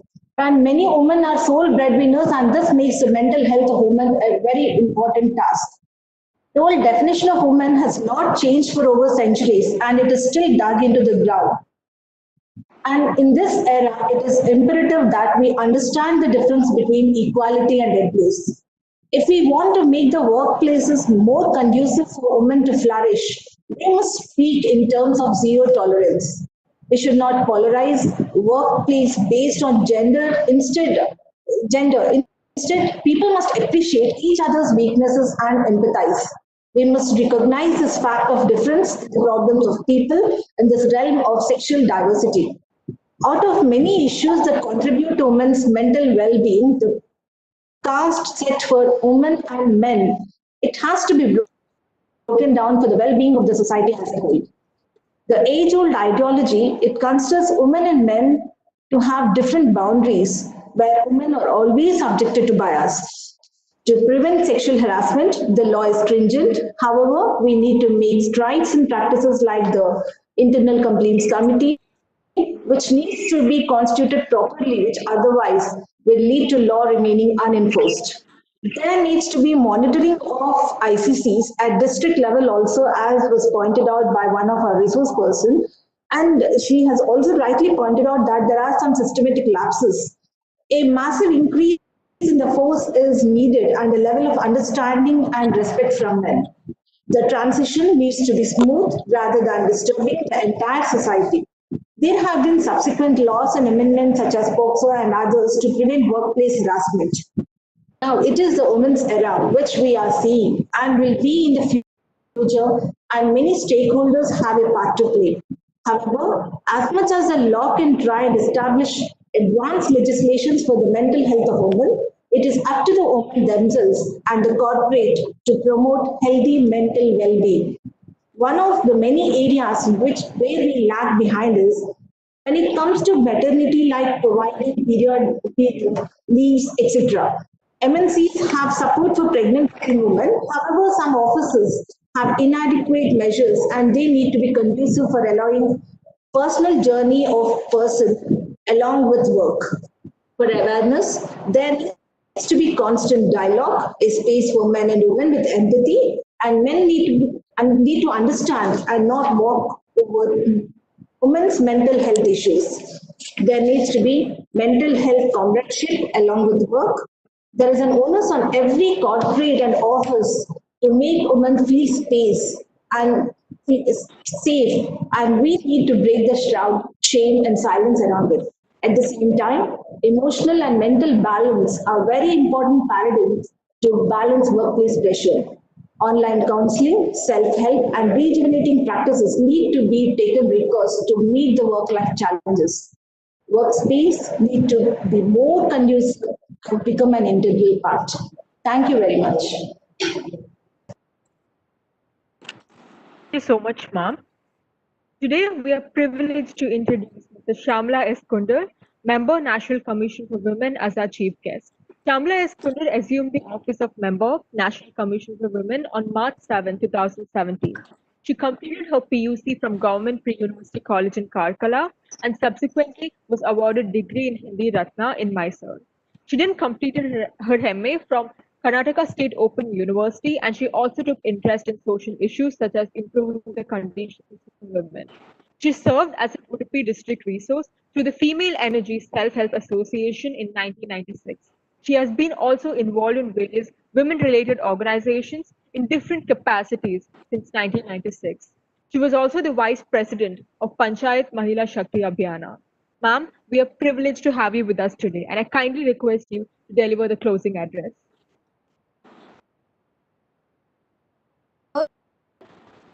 Are you hearing? Are you hearing? Yes, ma'am. Yes, ma'am. Okay. First of all मैं आप सबको प्रणाम करती हूँ। सुबह से inauguration webinar में मेरे को पार्टिसिपेट होना था, लेकिन कुछ और एक प्रोग्राम था मेरे लिए, इसीलिए मैं अभी क्लोजिंग सेक्शन में आ गई। पहले मैं ये कहना चाहती हूँ, आप सब एक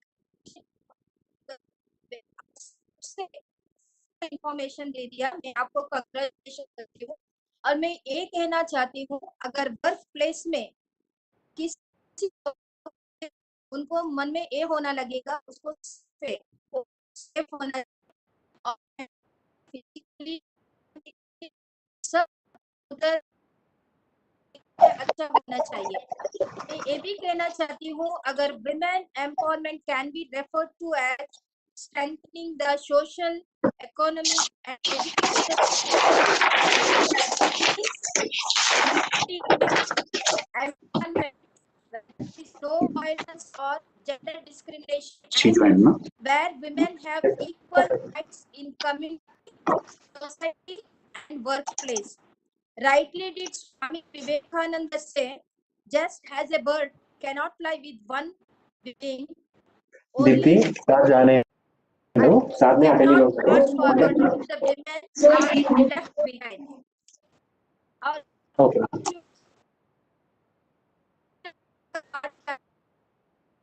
In cases in sexual harassment at workplace, NCW has recommended powers.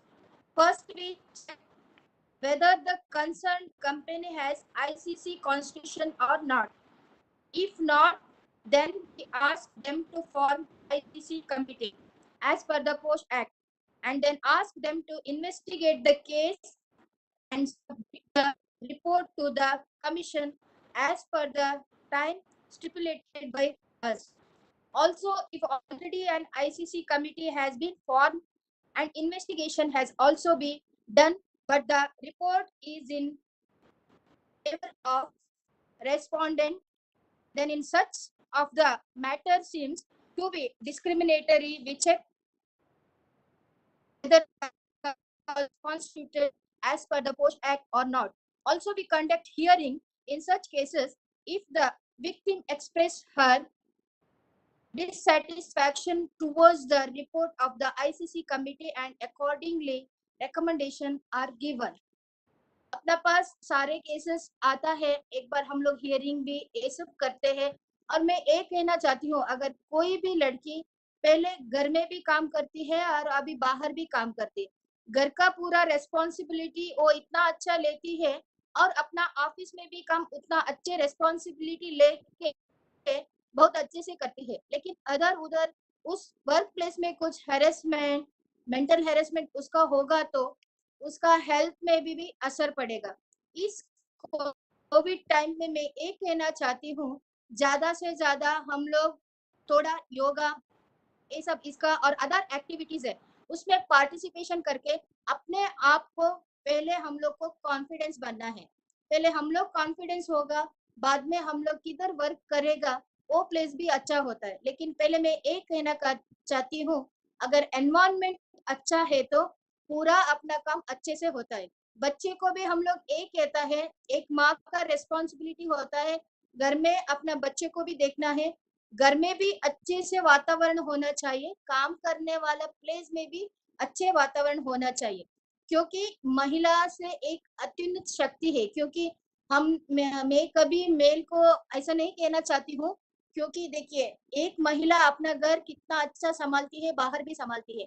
एक दिन महिला घर में नहीं हो तो घर में सिचुएशन, घर का परिसर कैसा होता है ये हम लोग देखते हैं।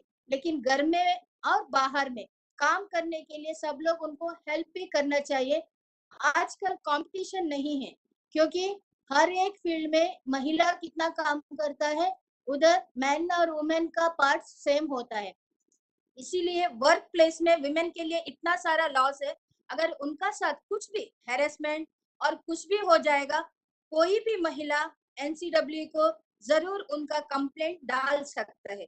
जरूर एनसीडब्ल्यू विमेन के लिए काम कर रहे, विमेन का उनको क्या साथ देने का, मेंटली हम लोग उसको पावर देने के लिए उसका साथ खड़े होकर हम विमेन के लिए एनसीडब्ल्यू में काम कर रहे हैं। अगर किसी भी प्रॉब्लम हो तो आप जरूर एनसीडब्ल्यू में अपना इशू लगा सकता है और हमको मेल भी डाल सकते हैं, तुरंत आपका प्रॉब्लम के लिए सॉल्व हो जाएगा।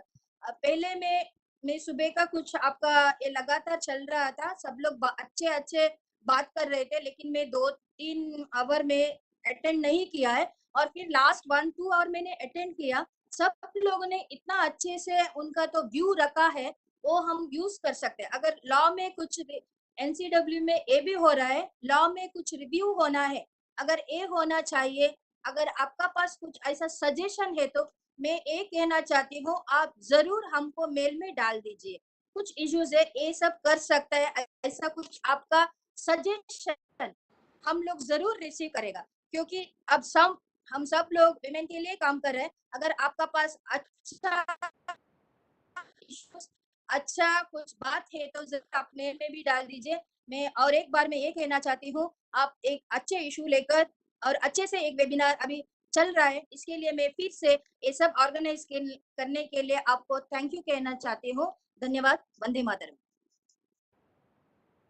Thank you so much for your kind words, ma'am. Now I request our director, sir, Dr. Sarfraz Ahmed Khan, to share his insights with us. Okay. First and foremost, we are really indeed grateful to ma'am, Mrs. Shamala Eskundar.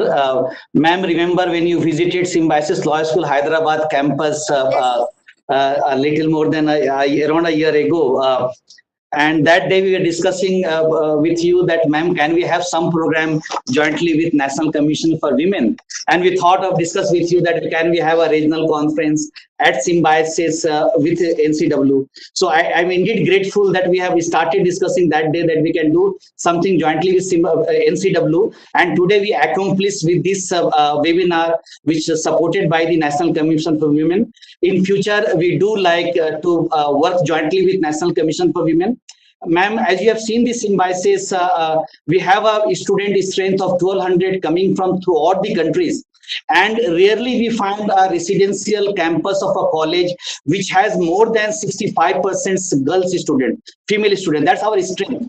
And we have diversity which coming throughout the countries. So I think we should always be given opportunity by National Commission of Women to work jointly for any issues which NCW is working for, be it some advocacy issue, be it some awareness program, be it some research activities. So I'm really grateful to you, ma'am, and grateful to National Commission for Women for supporting us for these programs. And you, with your all busy schedules, you agreed and you be part of our validatory sessions. Now we come to end of our entire day-long programs.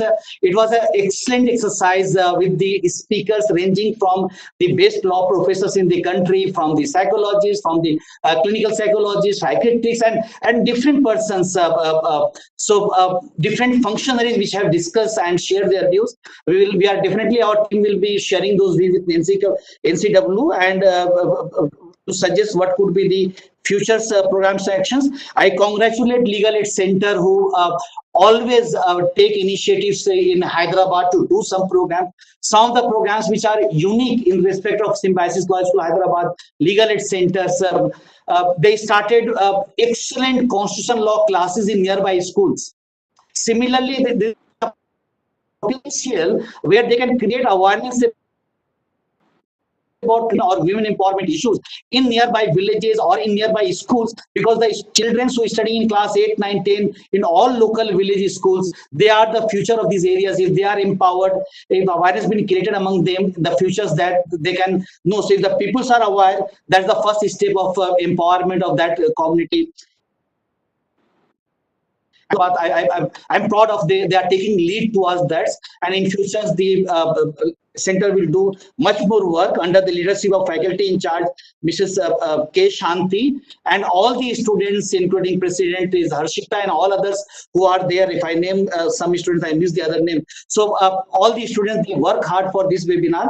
So I congratulate the Legal Aid Center for doing this wonderful work, and in future more and more similar programs we want to do. For which can be beneficial not for the students, but also we can reach to the larger community or societies.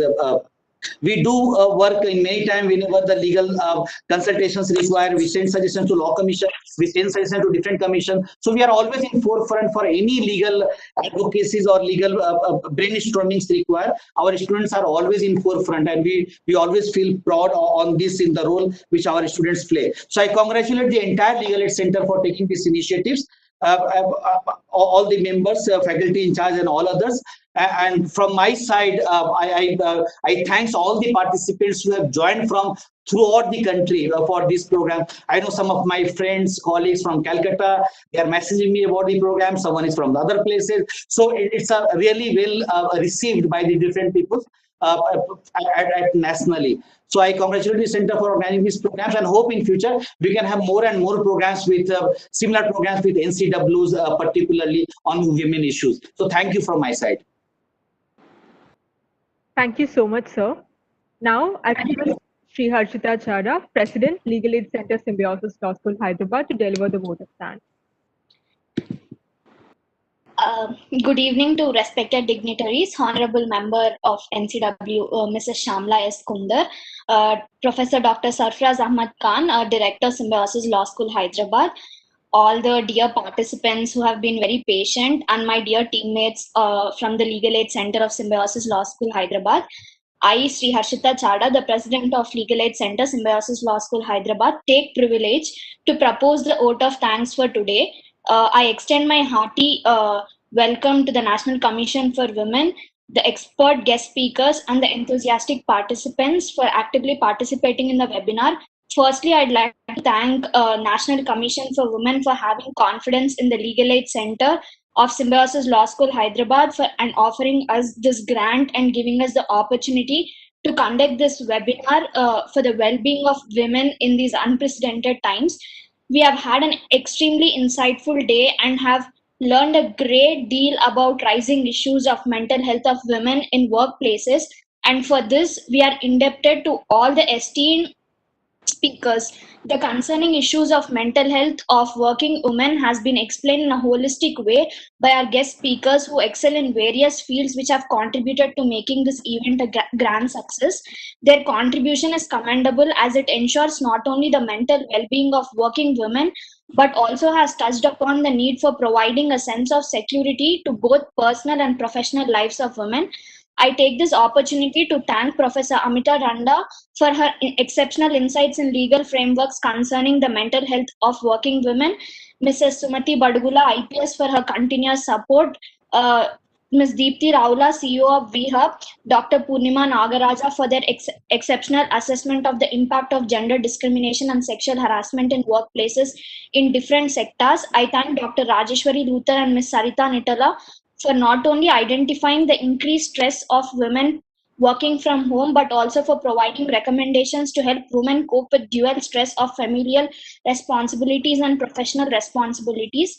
The continuous support of the participants since 11 a.m. in the morning till 4 p.m. right now across various platforms is commendable, and I thank all the participants for showing interest and being very patient, sitting without a lunch break, just for there were hardly any breaks, and we have seen the constant participation of the participants and actively asking questions, which have been creating an interactive environment for the webinar. I appreciate all the companies and organizations who have chosen to utilize this Saturday by participating in our webinar. Your active participation makes us believe that today's session will be fruitful and shall bring about positive changes for working women in your respectful organizations and set an example to organizations across the country. We are also thankful to the faculty in charge of Legal Aid Center, Mrs. K. Shanti, for her continuous support to the team, and the dedicated team who have once again done a commendable job in bringing to us a successful webinar, which I believe will definitely unravel its fruition by the impact it has created in bringing about change in the lives of many working women. I thank all of you once again. I request all the participants to kindly fill the feedback form and provide us your valuable insights about the session. Thank you everyone. Thank you. With this, Team Legal Aid Center is grateful to each one of you for attending this webinar, contributing, and making it a grand success. We hope that this session has been impactful and thought-provoking enough to ponder over what changes we can inculcate and look forward to with respect to mental health of women at workplaces. Thank you all and have a great evening ahead.